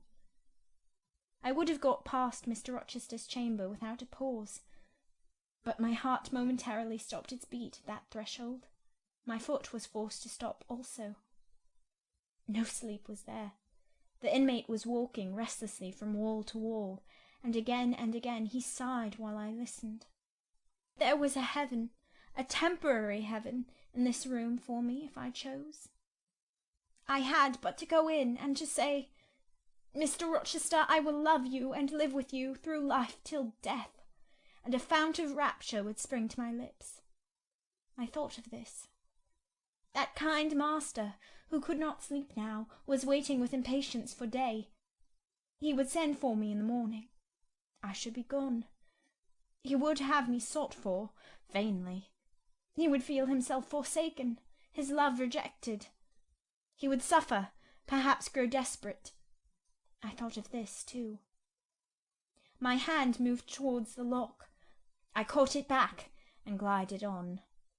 Drearily I wound my way downstairs. I knew what I had to do, and I did it mechanically. I sought the key of the side door in the kitchen. I sought, too, a phial of oil and a feather. I oiled the key and the lock. I got some water. I got some bread, for perhaps I should have to walk far, and my strength, sorely shaken of late, must not break down. All this I did without one sound. I opened the door, passed out, shut it softly. Dim dawn glimmered in the yard. The great gates were closed and locked, but a wicket in one of them was only latched. Through that I departed. It too I shut, and now I was out of Thornfield. A mile off, beyond the fields, lay a road which stretched out in the contrary direction to Millcote, a road I had never travelled, but often noticed and wondered where it led. Thither I bent my steps. No reflection was to be allowed now. Not one glance was to be cast back, not even one forward. Not one thought was to be given, either to the past or the future. The first was a page so heavenly sweet, so deadly sad, that to read one line of it would dissolve my courage and break down my energy. The last was an awful blank, something like the world when the deluge was gone by. I skirted fields and hedges and lanes till after sunrise. I believe it was a lovely summer morning. I know my shoes, which I had put on when I left the house, were soon wet with dew, but I looked neither to rising sun, nor smiling sky, nor wakening nature. He who is taken out to pass through a fair scene to the scaffold thinks not of the flowers that smile on his road, but of the block and axe edge, the disseverment of bone and vein, of the grave gaping at the end. And I thought of drear flight and homeless wandering, and oh, with agony I thought of what I left. I could not help it. I thought of him now, in his room, watching the sunrise, hoping I should soon come to say I would stay with him and be his. I longed to be his. I panted to return. It was not too late. I could yet spare him the bitter pang of bereavement. As yet my flight, I was sure, was undiscovered. I could go back and be his comforter, his pride, his redeemer from misery, perhaps from ruin. Oh, that fear of his self-abandonment! Far worse than my abandonment! How it goaded me! It was a barbed arrowhead in my breast. It tore me when I tried to extract it. It sickened me when remembrance thrust it farther in. Birds began singing in brake and copse. Birds were faithful to their mates. Birds were emblems of love. What was I? In the midst of my pain of heart and frantic effort of principle, I abhorred myself. I had no solace from self-approbation, none even from self-respect.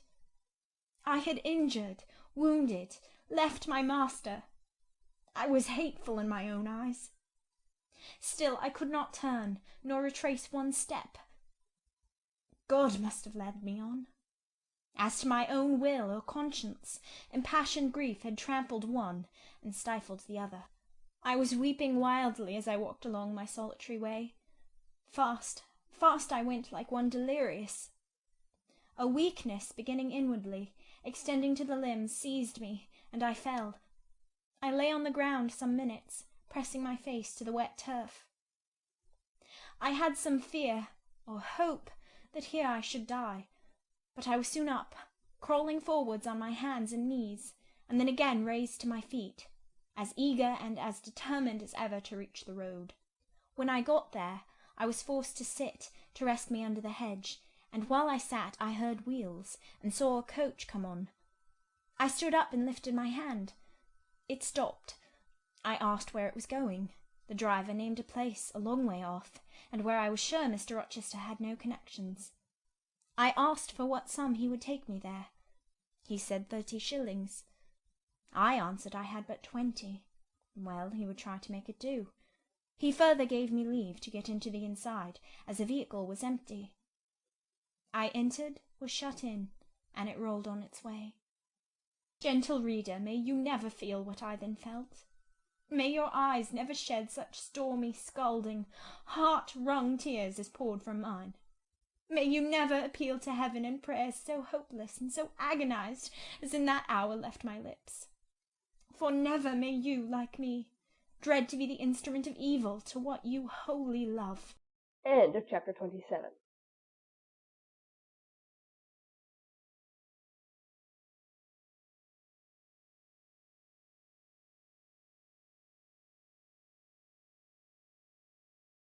Two days are past.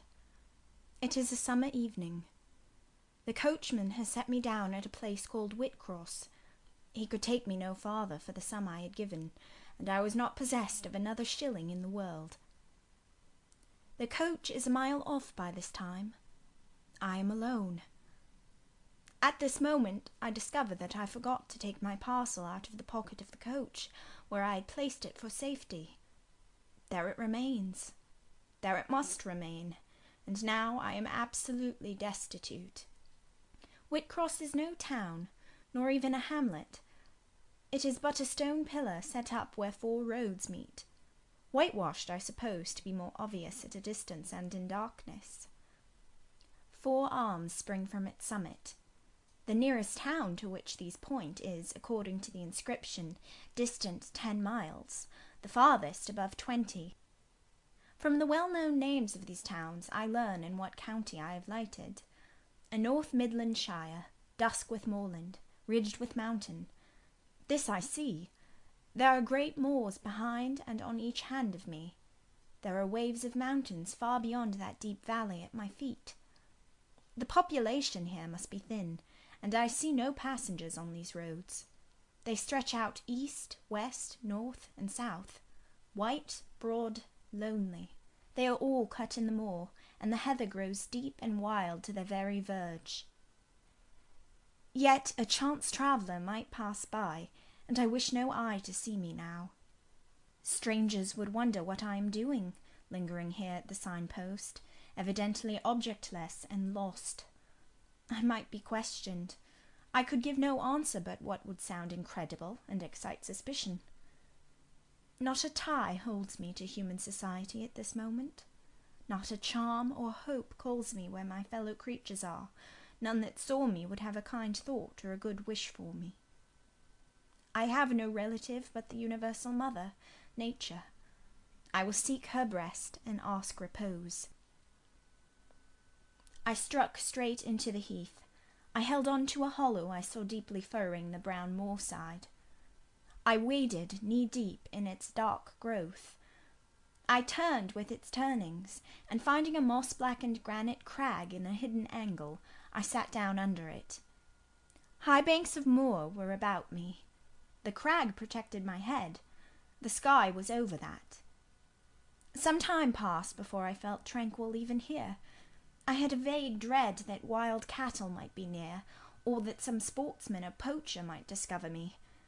If a gust of wind swept the waste, I looked up, fearing it was the rush of a bull. If a plover whistled, I imagined it a man. Finding my apprehensions unfounded, however, and calmed by the deep silence that reigned as evening declined at nightfall, I took confidence. As yet I had not thought, I had only listened, watched, dreaded. Now I regained the faculty of reflection. What was I to do? Where to go? Oh, intolerable questions, when I could do nothing and go nowhere, when a long way must yet be measured by my weary, trembling limbs before I could reach human habitation, when cold charity must be entreated before I could get a lodging, reluctant sympathy importuned, almost certain repulse incurred before my tale could be listened to, or one of my wants relieved. I touched the heath. It was dry and yet warm with the heat of the summer day. I looked at the sky. It was pure. A kindly star twinkled just above the chasm ridge. The dew fell, but with propitious softness. No breeze whispered. Nature seemed to me benign and good. I thought she loved me, outcast as I was, and I, who from man could anticipate only mistrust, rejection, insult, clung to her with filial fondness. Tonight, at least, I would be her guest, as I was her child. My mother would lodge me without money and without price. I had one morsel of bread yet, the remnant of a roll I had bought in a town we passed through at noon, with a stray penny, my last coin. I saw ripe bilberries gleaming here and there, like jet beads in the heath. I gathered a handful and ate them with the bread. My hunger, sharp before, was, if not satisfied, appeased by this hermit's meal. I said my evening prayers at its conclusion, and then chose my couch. Beside the crag the heath was very deep. When I lay down, my feet were buried in it. Rising high on each side, it left only a narrow space for the night air to invade. I folded my shawl double and spread it over me for a coverlet. A low mossy swell was my pillow. Thus lodged, I was not, at least at the commencement of the night, cold. My rest might have been blissful enough, only a sad heart broke it. It plained of its gaping wounds, its inward bleeding, its riven cords. It trembled for Mr. Rochester and his doom. It bemoaned him with bitter pity. It demanded him with ceaseless longing, and impotent as a bird with both wings broken, it still quivered its shattered pinions in vain attempts to seek him. Worn out with this torture of thought, I rose to my knees. Night was come, and her planets were risen. A safe, still night, too serene for the companionship of fear. We know that God is everywhere, but certainly we feel his presence most when his works are on the grandest scale spread before us. And it is in the unclouded night sky, where his worlds wheel their silent course, that we read clearest his infinitude, his omnipotence, his omnipresence. I had risen to my knees to pray for Mr. Rochester. Looking up, I with tear-dimmed eyes saw the mighty Milky Way. Remembering what it was, what countless systems there swept space like a soft trace of light, I felt the might and strength of God. Sure was I of his efficiency to save what he had made. Convinced I grew that neither earth should perish, nor one of the souls it treasured. I turned my prayer to thanksgiving. The source of life was also the saviour of spirits. Mr. Rochester was safe, he was God's, and by God would he be guarded. I again nestled to the breast of the hill, and ere long in sleep forgot sorrow. But next day want came to me pale and bare. Long after the little birds had left their nests, long after bees had come in the sweet prime of day to gather the heath honey before the dew was dried, when the long morning shadows were curtailed and the sun filled earth and sky, I got up and I looked round me. What a still, hot, perfect day! What a golden desert this spreading moor! Everywhere sunshine! I wished I could live in it and on it. I saw a lizard run over the crag. I saw a busy bee among the sweet bilberries. I would fain at the moment have become bee or lizard, that I might have found fitting nutriment, permanent shelter here. But I was a human being, and had a human being's wants. I must not linger where there was nothing to supply them. I rose. I looked back at the bed I had left. Hopeless of the future, I wished but this, that my Maker had that night thought good to require my soul of me while I slept, and that this weary frame, absolved by death from further conflict with fate, had now but to decay quietly and mingle in peace with the soil of this wilderness. Life, however, was yet in my possession, with all its requirements and pains and responsibilities. The burden must be carried, the want provided for, the suffering endured, the responsibility fulfilled. I set out. Whitcross regained, I followed a road which led from the sun, now fervent and high. By no other circumstance had I will to decide my choice. I walked a long time, and when I thought I had nearly done enough, and might conscientiously yield to the fatigue that almost overpowered me, might relax this forced action, and sitting down on a stone I saw near, submit resistlessly to the apathy that clogged heart and limb, I heard a bell chime, a church bell. I turned in the direction of the sound, and there, amongst the romantic hills, whose changes in aspect I had ceased to note an hour ago, I saw a hamlet and a spire. All the valley at my right hand was full of pasture fields and cornfields and wood, and a glittering stream ran zigzag through the varied shades of green, the mellowing grain, the sombre woodland, the clear and sunny lea. Recalled by the rumbling of wheels to the road before me, I saw a heavily laden wagon labouring up the hill, and not far beyond were 2 cows and their drover.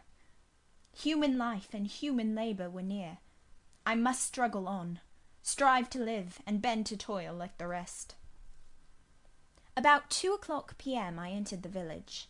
At the bottom of its one street there was a little shop, with some cakes of bread in the window. I coveted a cake of bread. With that refreshment I could perhaps regain a degree of energy. Without it, it would be difficult to proceed. The wish to have some strength and some vigour returned to me as soon as I was amongst my fellow beings. I felt it would be degrading to faint with hunger on the causeway of a hamlet. Had I nothing about me I could offer in exchange for one of these rolls? I considered. I had a small silk handkerchief tied round my throat. I had my gloves.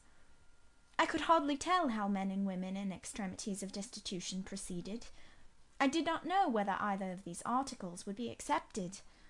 Probably they would not, but I must try. I entered the shop. A woman was there.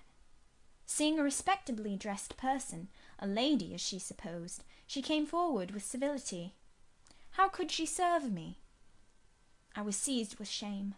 My tongue would not utter the request I had prepared. I dared not offer her the half-worn gloves, the creased handkerchief. Besides, I felt it would be absurd. I only begged permission to sit down a moment, as I was tired. Disappointed in the expectation of a customer, she coolly acceded to my request. She pointed to a seat. I sank into it. I felt sorely urged to weep, but conscious how unseasonable such a manifestation would be, I restrained it. Soon I asked her if there were any dressmaker or plain workwoman in the village. Yes, 2 or 3, quite as many as there was employment for. I reflected.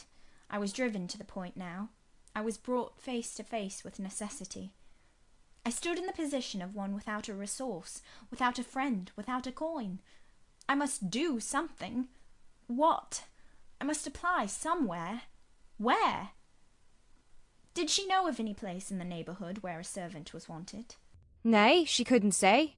What was the chief trade in this place? What did most of the people do? Some were farm labourers. A good deal worked at Mr. Oliver's needle factory and at the foundry. Did Mr. Oliver employ women? Nay, it was men's work. And what do the women do? I noddn't, was the answer. Some does one thing and some another. Poor folk mun get on as they can. She seemed to be tired of my questions, and indeed, what claim had I to importune her? A neighbour or 2 came in. My chair was evidently wanted. I took leave. I passed up the street, looking as I went at all the houses to the right hand and to the left, but I could discover no pretext, nor see an inducement to enter any. I rambled round the hamlet, going sometimes to a little distance and returning again, for an hour or more. Much exhausted, and suffering greatly now for want of food, I turned aside into a lane and sat down under the hedge. Ere many minutes had elapsed, I was again on my feet, however, and again searching something, a resource, or at least an informant. A pretty little house stood at the top of the lane, with a garden before it, exquisitely neat and brilliantly blooming. I stopped at it. What business had I to approach the white door, or touch the glittering knocker? In what way could it possibly be the interest of the inhabitants of that dwelling to serve me? Yet I drew near and knocked. A mild-looking, cleanly attired young woman opened the door. In such a voice as might be expected from a hopeless heart and fainting frame, a voice wretchedly low and faltering, I asked if a servant was wanted here. No, said she. We do not keep a servant. Can you tell me where I could get employment of any kind? I continued. I am a stranger, without acquaintance in this place. I want some work, no matter what. But it was not her business to think for me, or to seek a place for me. Besides, in her eyes, how doubtful must have appeared my character, position, tale. She shook her head. She was sorry she could give me no information. And the white door closed, quite gently and civilly, but it shut me out. If she had held it open a little longer, I believe I should have begged a piece of bread, for I was now brought low. I could not bear to return to the sordid village, where besides no prospect of aid was visible. I should have longed rather to deviate to a wood I saw not far off, which appeared in its thick shade to offer inviting shelter. But I was so sick, so weak, so gnawed with nature's cravings, instinct kept me roaming round abodes where there was a chance of food. Solitude would be no solitude, rest no rest, while the vulture, hunger, thus sank beak and talons in my side. I drew near houses. I left them and came back again, and again I wandered away, always repelled by the consciousness of having no claim to ask, no right to expect interest in my isolated lot. Meantime the afternoon advanced, while I thus wandered about like a lost and starving dog. In crossing a field I saw the church spire before me. I hastened towards it. Near the churchyard, and in the middle of a garden, stood a well-built, though small house, which I had no doubt was the parsonage. I remembered that strangers who arrive at a place where they have no friends, and who want employment, sometimes apply to the clergyman for introduction and aid. It is the clergyman's function to help, at least with advice, those who wish to help themselves. I seemed to have something like a right to seek counsel here. Renewing then my courage, and gathering my feeble remains of strength, I pushed on. I reached the house, and knocked at the kitchen door. An old woman opened. I asked, was this the parsonage? Yes. Was the clergyman in? No. Would he be in soon? No, he was gone from home. To a distance? Not so far. Happened 3 mile. He'd been called away by the sudden death of his father. He was at Marsh End now, and would very likely stay there a fortnight longer. Was there any lady of the house? Nay, there was naught but her, and she was housekeeper. And of her, reader, I could not bear to ask the relief for want of which I was sinking. I could not yet beg, and again I crawled away. Once more I took off my handkerchief. Once more I thought of the cakes of bread in the little shop. Oh, for but a crust! For but one mouthful to allay the pang of famine! Instinctively I turned my face again to the village. I found the shop again, and I went in, and though others were there besides the woman, I ventured the request, would she give me a roll for this handkerchief? She looked at me with evident suspicion. Nay, she never sold stuff in that way. Almost desperate, I asked for half a cake. She again refused. How could she tell where I had got the handkerchief? She said. Would she take my gloves? No, what could she do with them? Reader, it is not pleasant to dwell on these details. Some say there is an enjoyment in looking back to painful experience past, but at this day I can scarcely bear to review the times to which I allude. The moral degradation, blent with the physical suffering, form too distressing a recollection ever to be willingly dwelt on. I blamed none of those who repulsed me. I felt it was what was to be expected, and what could not be helped. An ordinary beggar is frequently an object of suspicion, a well-dressed beggar inevitably so. To be sure, what I begged was employment, but whose business was it to provide me with employment?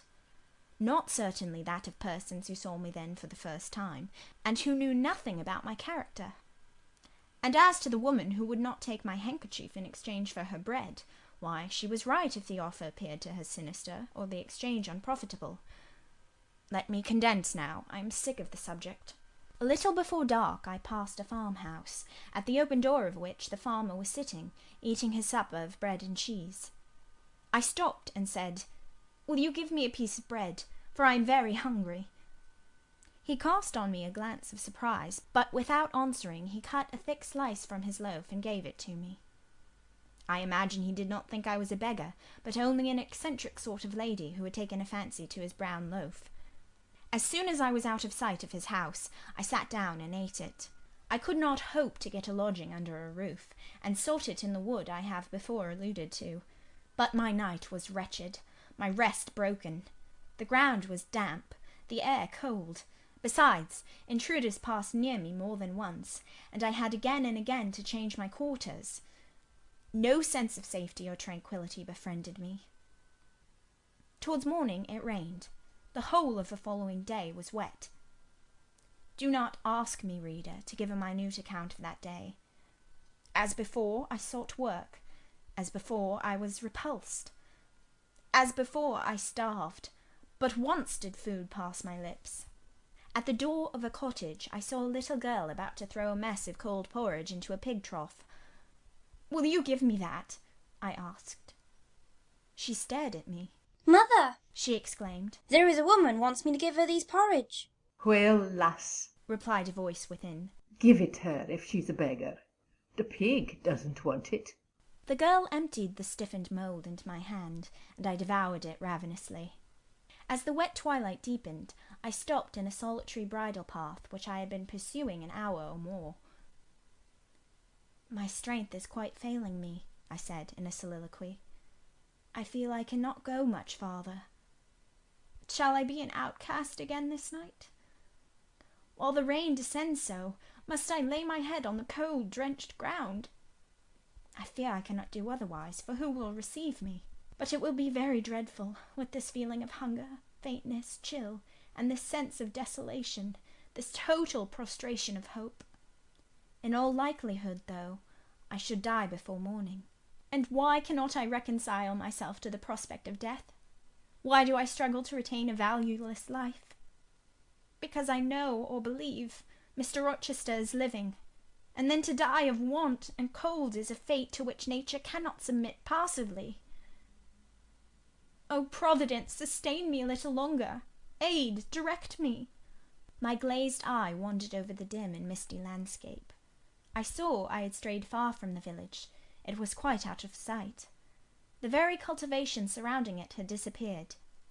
I had, by crossways and bypaths, once more drawn near the tract of moorland, and now only a few fields, almost as wild and unproductive as the heath from which they were scarcely reclaimed, lay between me and the dusky hill.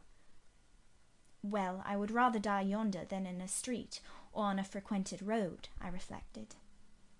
And far better that crows and ravens, if any ravens there be in these regions, should pick my flesh from my bones, than that they should be prisoned in a workhouse coffin and moulder in a pauper's grave.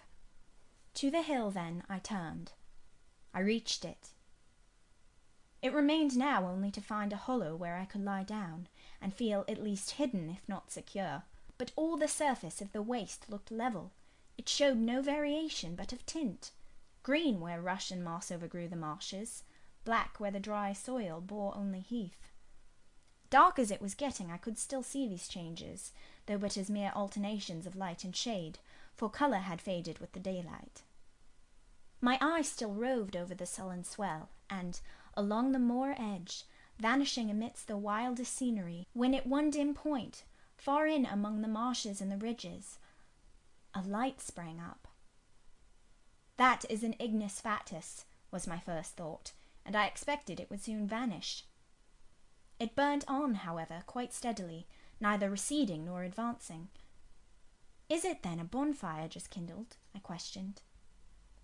I watched to see whether it would spread, but no, as it did not diminish, so it did not enlarge. It may be a candle in a house, I then conjectured, but if so, I can never reach it. It is much too far away, and were it within a yard of me, what would it avail? I should but knock at the door to have it shut in my face. And I sank down where I stood, and hid my face against the ground. I lay still a while. The night wind swept over the hill and over me, and died moaning in the distance. The rain fell fast, wetting me afresh to the skin. Could I but have stiffened to the still frost, the friendly numbness of death, it might have pelted on. I should not have felt it. But my yet living flesh shuddered at its chilling influence. I rose ere long. The light was yet there, shining dim but constant through the rain. I tried to walk again. I dragged my exhausted limbs slowly towards it. It led me aslant over the hill, through a wide bog, which would have been impassable in winter, and was splashy and shaking even now, in the height of summer. Here I fell twice, but as often I rose and rallied my faculties. This light was my forlorn hope. I must gain it. Having crossed the marsh, I saw a trace of white over the moor. I approached it. It was a road or a track.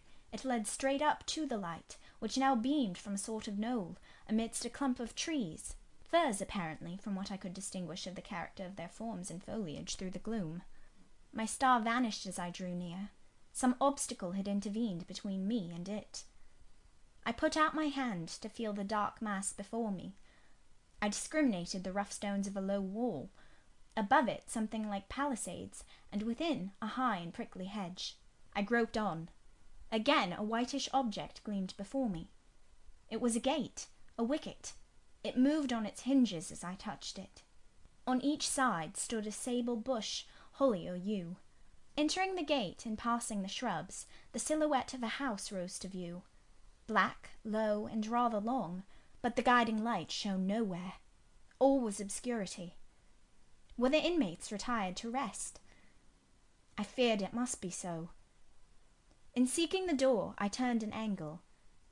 There shot out the friendly gleam again, from the lozenged panes of a very small latticed window, within a foot of the ground, made still smaller by the growth of ivy or some other creeping plant, whose leaves clustered thick over the portion of the house wall in which it was set.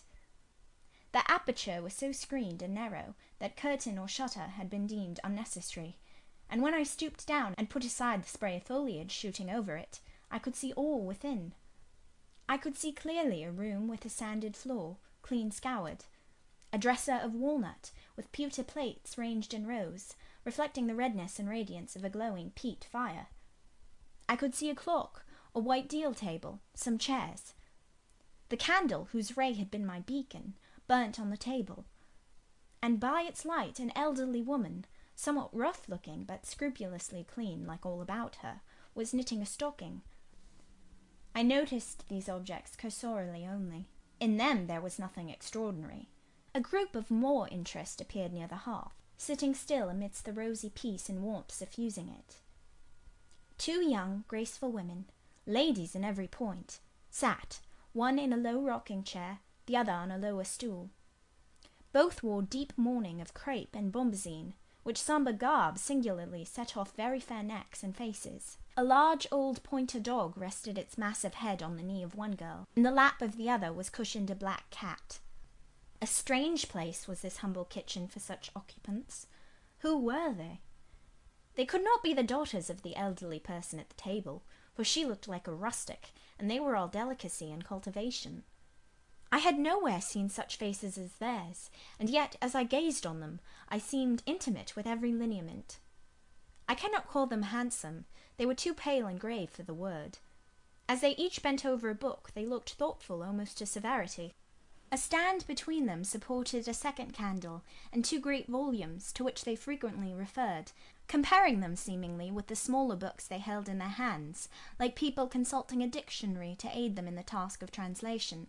This scene was as silent as if all the figures had been shadows, and the fire-lit apartment a picture. So hushed was it, I could hear the cinders fall from the grate, the clock tick in its obscure corner, and I even fancied I could distinguish the click-click of the woman's knitting needles. When, therefore, a voice broke the strange stillness at last, it was audible enough to me. "Listen, Diana," said one of the absorbed students. "Franz and old Daniel are together in the night time, and Franz is telling a dream from which he has awakened in terror. Listen." And in a low voice she read something, of which not one word was intelligible to me, for it was in an unknown tongue, neither French nor Latin. Whether it were Greek or German I could not tell. "That is strong," she said when she had finished. "I relish it." The other girl, who had lifted her head to listen to her sister, repeated while she gazed at the fire a line of what had been read. At a later day I knew the language and the book, therefore I will here quote the line, though when I first heard it, it was only like a stroke on sounding brass to me, conveying no meaning. Da trat hervor einer, anzusigen wie die Sternennacht. Good, good, she exclaimed, while her dark and deep eye sparkled. There you have a dim and mighty archangel fitly set before you. The line is worth 100 pages of fustian. Ich wage die Gedanken in der Schale meines Zornes und die Werk mit dem Gewichte meines Grimms. I like it. Is there any country where they talk in that way? asked the old woman, looking up from her knitting. Yes, Hannah, a far larger country than England, where they talk in no other way. Well, for sure case, I know how they can understand one t'other. And if either of ye went there, you could tell what they said, I guess? We could probably tell something of what they said, but not all, for we are not as clever as you think us, Hannah. We don't speak German, and we cannot read it without a dictionary to help us. And what good does it do you? We mean to teach it some time, or at least the elements, as they say, and then we shall get more money than we do now. Very like. But give o'er studying, you've done enough for to-night. I think we have. At least I'm tired. Mary, are you? Mortally. After all, it's tough work fagging away at a language with no master but a lexicon. It is, especially such a language as this crabbed but glorious Deutsch. I wonder when St. John will come home. Surely he will not be long now. It is just 10. Looking at a little gold watch she drew from her girdle. It rains fast. Hannah, will you have the goodness to look at the fire in the parlour? The woman rose. She opened a door, through which I dimly saw a passage. Soon I heard her stir a fire in an inner room. She presently came back. Ah, childer, said she.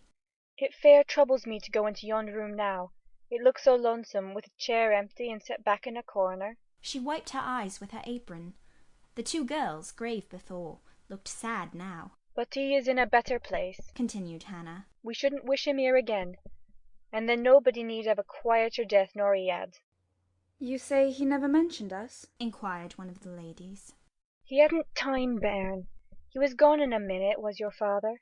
He had been a bit ailing like the day before, but not to signify, and when Mr. St. John asked if he would like either of ye to be sent for, he fair laughed at him. He began again with a bit of heaviness in his head the next day, that is, a fortnight since, and he went to sleep and never wakened. He wore a most stark when your brother went into the chamber and fanned him.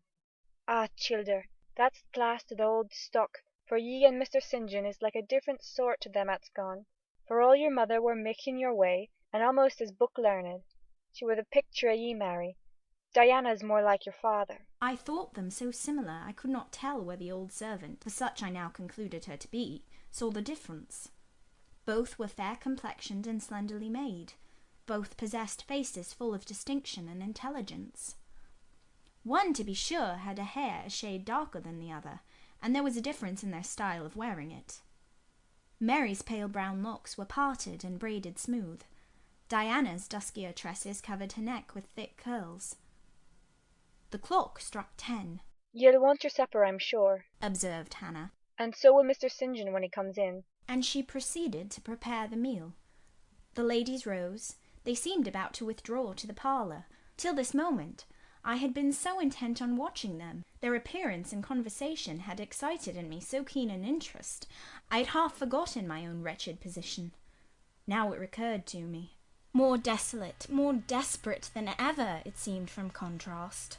And how impossible did it appear to touch the inmates of this house with concern on my behalf, to make them believe in the truth of my wants and woes, to induce them to vouchsafe a rest for my wanderings. As I groped out the door, and knocked at it hesitatingly, I felt that last idea to be a mere chimera. Hannah opened. What do you want? She inquired, in a voice of surprise, as she surveyed me by the light of the candle she held. May I speak to your mistresses? I said. You had better tell me what you have to say to them. Where'd you come from? I am a stranger. What is your business here at this hour? I want a night's shelter in an outhouse, or anywhere, and a morsel of bread to eat. Distrust, the very feeling I dreaded, appeared in Hannah's face. I'll give you a piece of bread, she said, after a pause. But we can't take in a vagrant to lodge. It isn't likely. Do let me speak to your mistresses. No, not I. What can they do for you? You should not be roving about now. It looks very ill. But where shall I go if you drive me away? What shall I do? Oh, I'll warrant you know where to go and what to do. Mind you don't do wrong, that's all. Here's a penny. Now go. A penny cannot feed me, and I have no strength to go farther. Don't shut the door. Oh, don't, for God's sake. I must. The rain is driving in. Tell the young ladies. Let me see them. Indeed, I will not. You are not what you ought to be, or you wouldn't make such a noise. Move off. But I must die if I am turned away. Not you. I'm feared you have some ill plans agate, that bring you about folks' houses at this time o' night. If you've any followers, housebreakers or such like, anywhere near, you may tell 'em we are not by ourselves in this house. We have a gentleman, and dogs, and guns. Here the honest but inflexible servant clapped the door to, and bolted it within. This was the climax. A pang of exquisite suffering, a throe of true despair, rent and heaved my heart. Worn out, indeed, I was. Not another step could I stir. I sank on the wet doorstep. I groaned. I wrung my hands. I wept in utter anguish. Oh, this spectre of death! Oh, this last hour approaching in such horror! Alas, this isolation, this banishment from my kind! Not only the anchor of hope, but the footing of fortitude was gone, at least for a moment, but the last I soon endeavoured to regain. I can but die, I said, and I believe in God. Let me try to wait his will in silence. These words I not only thought, but uttered, and thrusting back all my misery into my heart, I made an effort to compel it to remain there, dumb and still. All men must die, said a voice close at hand. But all are not condemned to meet a lingering and premature doom, such as yours would be if you perished here of want. Who or what speaks? I asked, terrified at the unexpected sound, and incapable now of deriving from any occurrence a hope of aid. A form was near. What form the pitch-dark night and my enfeebled vision prevented me from distinguishing. With a loud, long knock, the newcomer appealed to the door. "Is it you, Mr. St. John?" cried Hannah. Yes, yes, open quickly. Well, how wet and cold you must be, such a wild night as it is. Come in, your sisters are quite uneasy about you, and I believe there are bad folks about. There has been a beggar woman, I declare she is not gone yet, laid down there. Get up, for shame, move off, I say. Hush, Hannah. I have a word to say to the woman. You have done your duty in excluding. Now let me do mine in admitting her. I was near, and listened to both you and her. I think this is a peculiar case. I must at least examine into it. Young woman, rise and pass before me into the house. With difficulty I obeyed him. Presently I stood within that clean, bright kitchen, on the very hearth, trembling, sickening, conscious of an aspect in the last degree ghastly, wild, and weather-beaten. The two ladies, their brother, Mr. St. John, the old servant, were all gazing at me. St. John, who is it? I heard one ask. I cannot tell. I found her at the door, was the reply. She does look white, said Hannah. As white as clay, or death, was responded. She will fall. Let us sit. And indeed my head swam. I dropped, but a chair received me. I still possessed my senses, though just now I could not speak. Perhaps a little water would restore her. Hannah, fetch some, but she is worn to nothing. How very thin, and how very bloodless. A mere spectre. Is she ill, or only famished? Famished, I think. Hannah, is that milk? Give it me, and a piece of bread. Diana, I knew her by the long curls which I saw drooping between me and the fire as she bent over me, broke some bread, dipped it in milk, and put it to my lips. Her face was near mine. I saw there was pity in it, and I felt sympathy in her hurried breathing. In her simple words, too, the same balm-like emotion spoke. Try to eat. Yes, try, repeated Mary gently, and Mary's hand removed my sodden bonnet and lifted my head. I tasted what they offered me, feebly at first, eagerly soon. Not too much at first. Restrain her, said the brother. She has had enough. And he withdrew the cup of milk and the plate of bread. A little more, St. John. Look at the avidity in her eyes. No more at present, sister. Try if she can speak now. Ask her her name. I felt I could speak, and I answered, My name is Jane Elliot.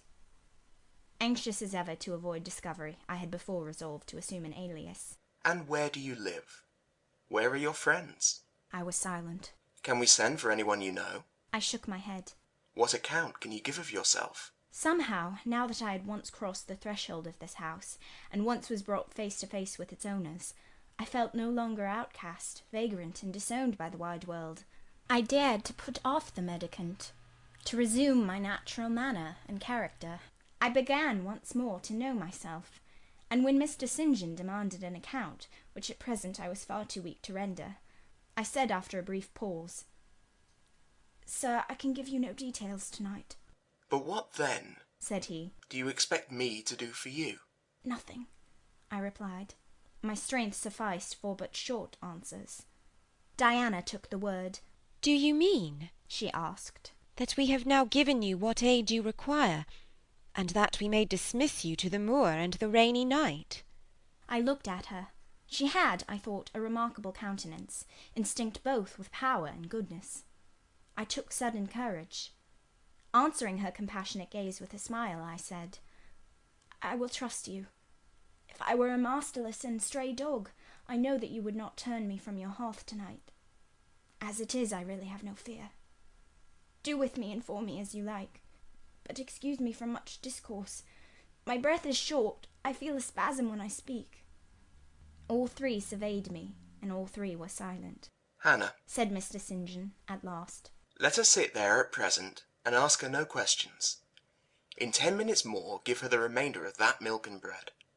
Mary and Diana, let us go into the parlour and talk the matter over." They withdrew. Very soon one of the ladies returned, I could not tell which. A kind of pleasant stupor was stealing over me as I sat by the genial fire. In an undertone she gave some directions to Hannah. Ere long, with the servant's aid, I contrived to mount a staircase. My dripping clothes were removed. Soon a warm, dry bed received me. I thanked God, experienced amidst unutterable exhaustion a glow of grateful joy, and slept. End of chapter 28.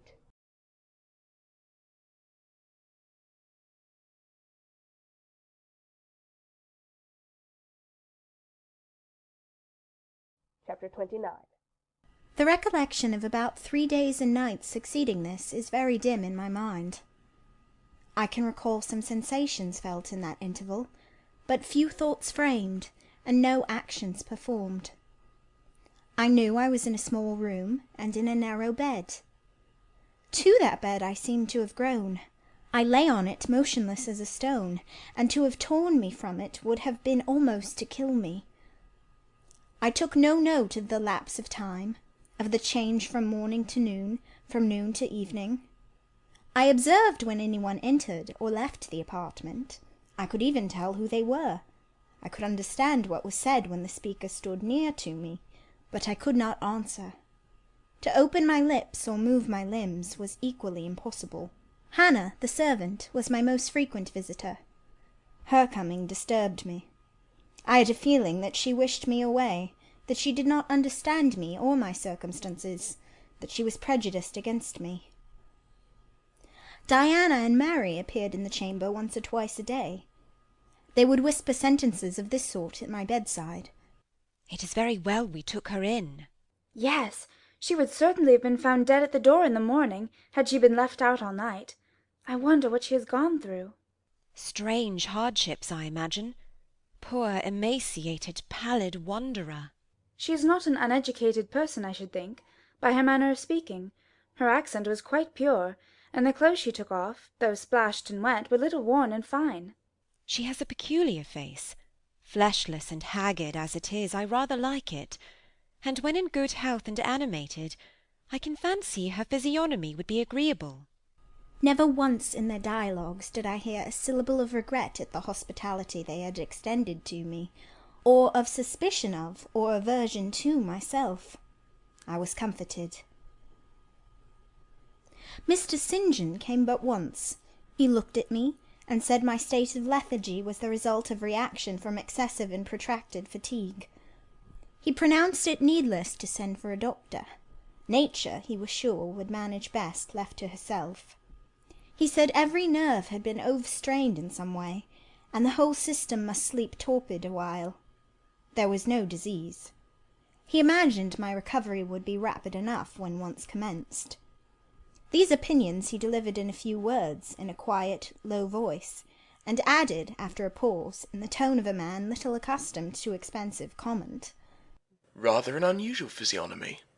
Certainly not indicative of vulgarity or degradation. Far otherwise, responded Diana. To speak truth, St. John, my heart rather warms to the poor little soul.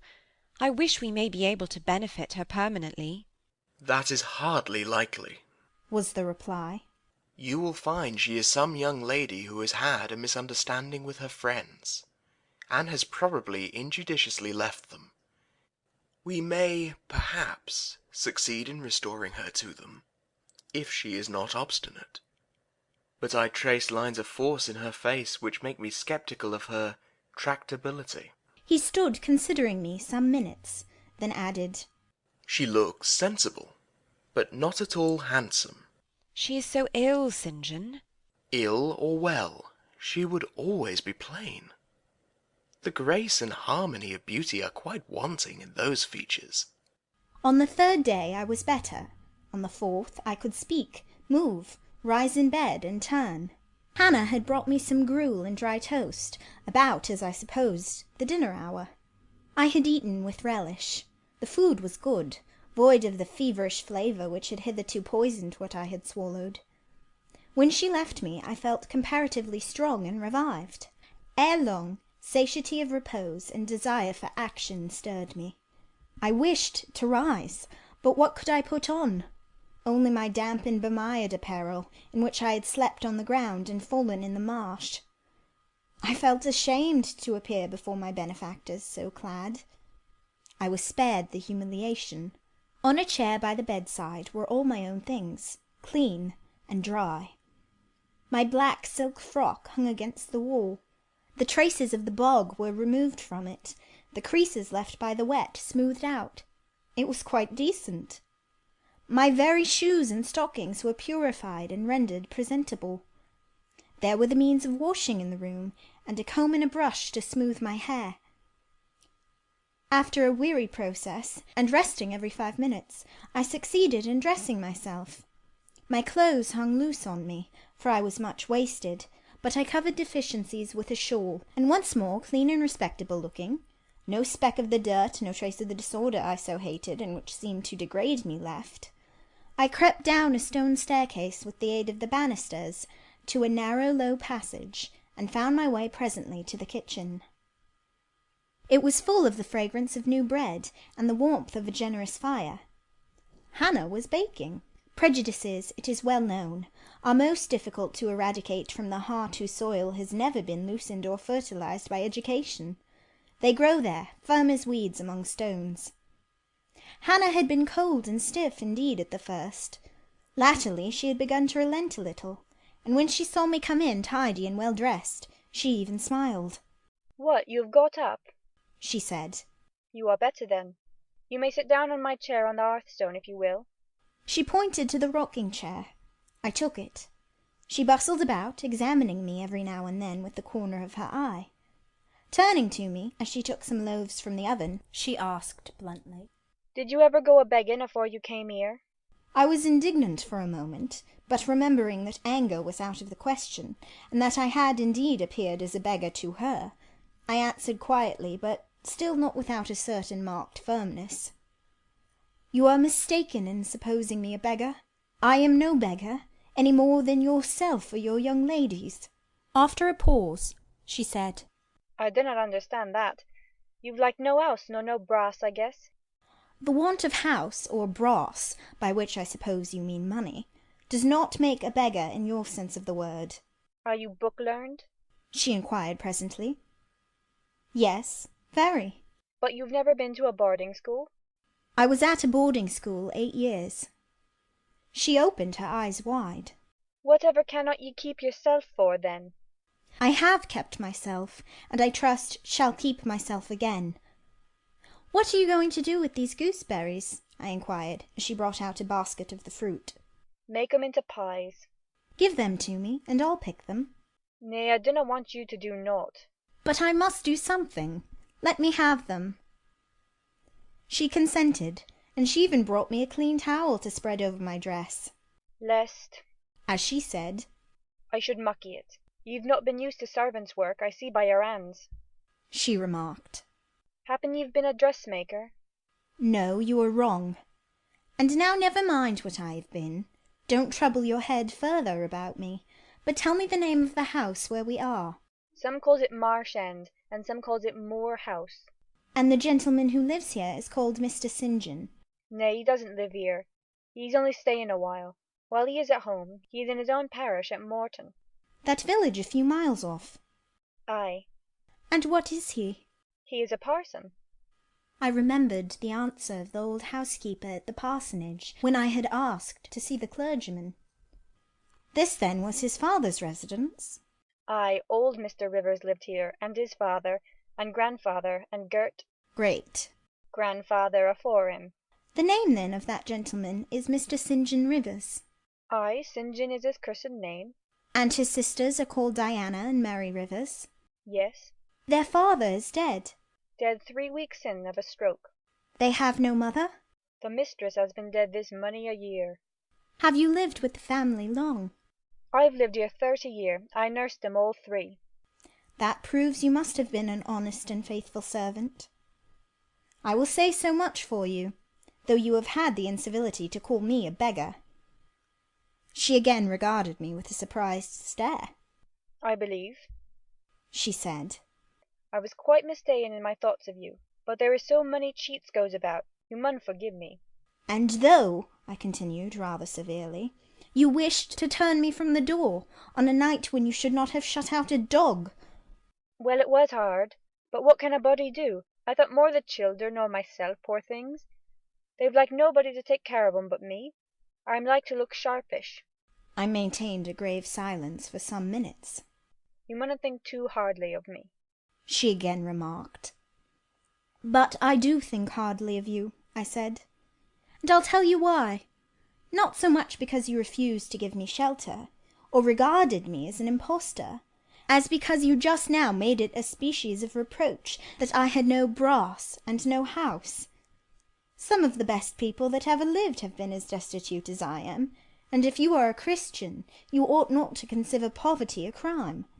No more I ought, said she. Mr. St. John tells me so too, and I see I were wrong, but I've a clear different notion on you now to what I had. You look a right down decent little crater. That will do. I forgive you now. Shake hands. She put her floury and horny hand into mine. Another and heartier smile illumined her rough face, and from that moment we were friends.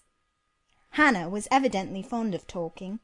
While I picked the fruit and she made the paste for the pies, she proceeded to give me sundry details about her deceased master and mistress, and the childer, as she called the young people. Old Mr. Rivers, she said, was a plain man enough, but a gentleman, and of as ancient a family as could be found. Marsh End had belonged to the Rivers ever since it was a house, and it was, she affirmed, aboon 200 year old, for all it looked but a small humble place, not to compare with Mr. Oliver's grand old down in Morton Vale. But she could remember Bill Oliver's father a journeyman needle-maker, and the Rivers wore gentry in the old days o' the Henrys, as anybody might see by looking into the registers in Morton Church vestry. Still, she allowed, the old master was like other folk, not mitch out of the common way, stark mad o' shooting and farming and such like. The mistress was different. She was a great reader, and studied a deal, and the bairns had taken after her. There was nothing like them in these parts, nor ever had been. They had liked learning, all 3, almost from the time they could speak, and they had always been a mack of their own. Mr. St. John, when he grew up, would go to college and be a parson, and the girls, as soon as they left school, would seek places as governesses, for they had told her their father had some years ago lost a great deal of money by a man he had trusted turning bankrupt, and as he was now not rich enough to give them fortunes, they must provide for themselves. They had lived very little at home for a long while, and were only come now to stay a few weeks on account of their father's death. But they did so like Marsh End and Morton, and all these moors and hills about. They had been in London, and many other grand towns, but they always said there was no place like home. And then they were so agreeable with each other, never fell out, nor threeped. She did not know where there was such a family for being united. Having finished my task of gooseberry picking, I asked where the two ladies and their brother were now. Gone over to Morton for a walk, but they will be back in half an hour to tea. They returned within the time Hannah had allotted them. They entered by the kitchen door. Mr. St. John, when he saw me, merely bowed and passed through. The two ladies stopped. Mary, in a few words, kindly and calmly expressed the pleasure she felt in seeing me well enough to be able to come down. Diana took my hand. She shook her head at me. "You should have waited for my leave to descend," she said. "You still look very pale, and so thin. Poor child, poor girl." Diana had a voice toned to my ear like the cooing of a dove. She possessed eyes whose gaze I delighted to encounter. Her whole face seemed to me full of charm. Mary's countenance was equally intelligent, her features equally pretty, but her expression was more reserved, and her manners, though gentle, more distant. Diana looked and spoke with a certain authority. She had a will, evidently. It was my nature to feel pleasure in yielding to an authority supported like hers, and to bend, when my conscience and self-respect permitted, to an active will. "And what business have you here?" she continued. "It is not your place. Mary and I sit in the kitchen sometimes, because at home we like to be free, even to licence. But you are a visitor, and must go into the parlour." "I am very well here." "Not at all, with Hannah bustling about and covering you with flour." "Besides, the fire is too hot for you," interposed Mary. "To be sure," added her sister. "Come, you must be obedient." And still holding my hand, she made me rise, and led me into the inner room. "Sit there," she said, placing me on the sofa, "while we take our things off and get the tea ready. It is another privilege we exercise in our little moorland home, to prepare our own meals when we are so inclined, or when Hannah is baking, brewing, washing, or ironing." She closed the door, leaving me solace with Mr. St. John, who sat opposite, a book or newspaper in his hand. I examined first the parlour, and then its occupant. The parlour was rather a small room, very plainly furnished, yet comfortable because clean and neat. The old-fashioned chairs were very bright, and the walnut-wood table was like a looking-glass. A few strange antique portraits of the men and women of other days decorated the stained walls. A cupboard with glass doors contained some books and an ancient set of china. There was no superfluous ornament in the room, not one modern piece of furniture, save a brace of work-boxes and a lady's desk in rosewood, which stood on a side table. Everything, including the carpet and curtains, looked at once well worn and well saved. Mr. St. John, sitting as still as one of the dusty pictures on the walls, keeping his eyes fixed on the page he perused, and his lips mutely sealed, was easy enough to examine. Had he been a statue instead of a man, he could not have been easier. He was young, perhaps from 28 to 30, tall, slender. His face riveted the eye. It was like a Greek face, very pure in outline, quite a straight classic nose, quite an Athenian mouth and chin. It is seldom indeed an English face comes so near the antique models as did his. He might well be a little shocked at the irregularity of my lineaments, his own being so harmonious. His eyes were large and blue, with brown lashes. His high forehead, colourless as ivory, was partially streaked over by careless locks of fair hair. This is a gentle delineation, is it not, reader? Yet he whom it describes scarcely impressed one with the idea of a gentle, a yielding, an impressible, or even of a placid nature. Quiescent as he now sat, there was something about his nostril, his mouth, his brow, which to my perceptions indicated elements within either restless or hard or eager. He did not speak to me one word, nor even direct to me one glance till his sisters returned. Diana, as she passed in and out in the course of preparing tea, brought me a little cake baked on the top of the oven. "Eat that now," she said. "You must be hungry. Hannah says you have had nothing but some gruel since breakfast." I did not refuse it, for my appetite was awakened and keen. Mr. Rivers now closed his book, approached the table, and as he took a seat, fixed his blue, pictorial-looking eyes full on me, There was an unceremonious directness, a searching, decided steadfastness in his gaze now, which told that intention and not diffidence had hitherto kept it averted from the stranger. "You are very hungry," he said. "I am, sir. 'Tis my way, it always was my way by instinct, ever to meet the brief with brevity, the direct with plainness." "It is well for you that a low fever has forced you to abstain for the last 3 days. There would have been danger in yielding to the cravings of your appetite at first. Now you may eat, though still not immoderately." "I trust I shall not eat long at your expense, sir," was my very clumsily contrived, unpolished answer. "No," he said coolly. "When you have indicated to us the residence of your friends, we can write to them, and you may be restored to home." That, I must plainly tell you, is out of my power to do, being absolutely without home and friends. The three looked at me, but not distrustfully. I felt there was no suspicion in their glances, there was more of curiosity. I speak particularly of the young ladies. St. John's eyes, though clear enough in a literal sense, in a figurative one were difficult to fathom. He seemed to use them rather as instruments to search other people's thoughts than as agents to reveal his own, the which combination of keenness and reserve was considerably more calculated to embarrass than to encourage.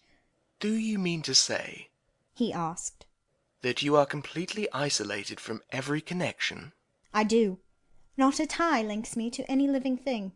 Not a claim do I possess to admittance under any roof in England." "A most singular position at your age." Here I saw his glance directed to my hands, which were folded on the table before me. I wondered what he sought there. His words soon explained the quest. "You have never been married?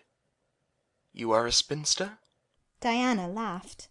"Why, she can't be above 17 or 18 years old, St. John," said she.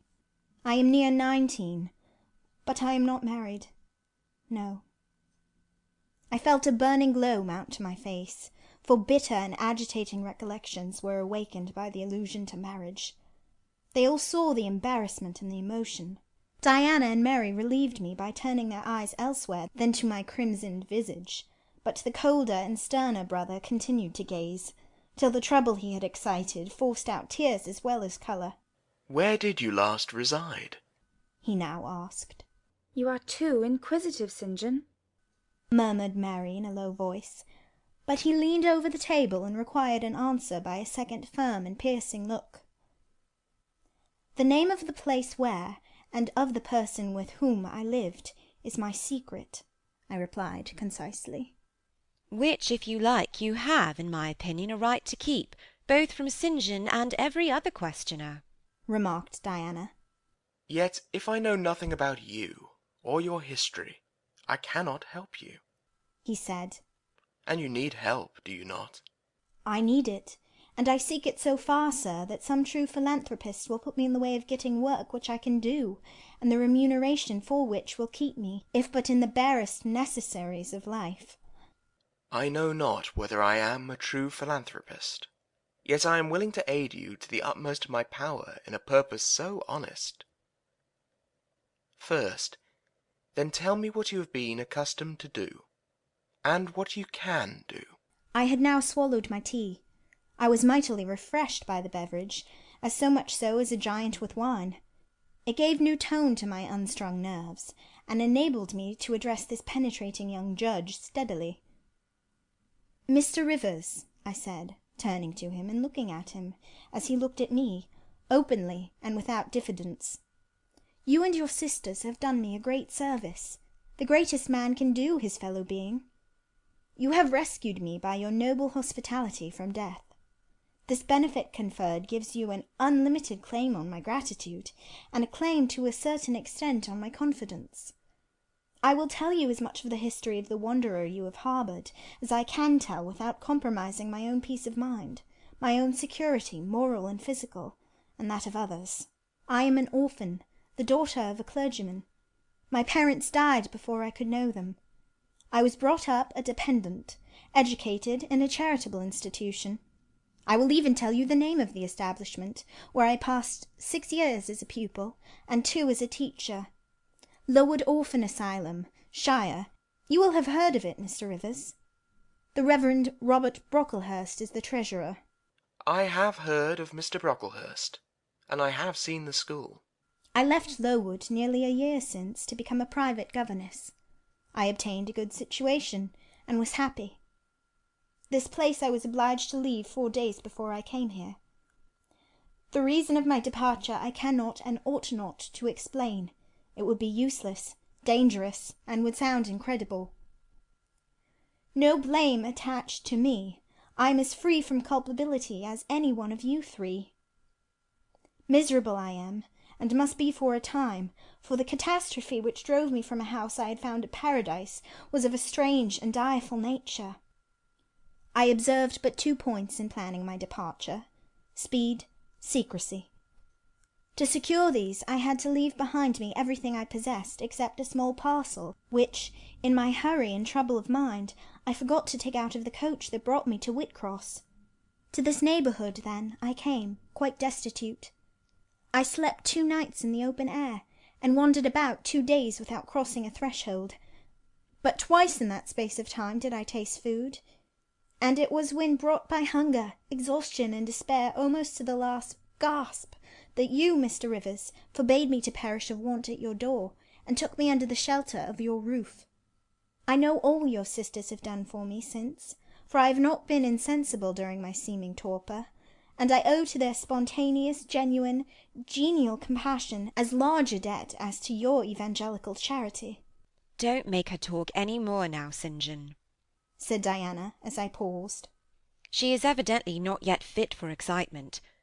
Come to the sofa and sit down now, Miss Elliot. I gave an involuntary half-start at hearing the alias. I had forgotten my new name. Mr. Rivers, whom nothing seemed to escape, noticed it at once. You said your name was Jane Elliot, he observed. I did say so, and it is the name by which I think it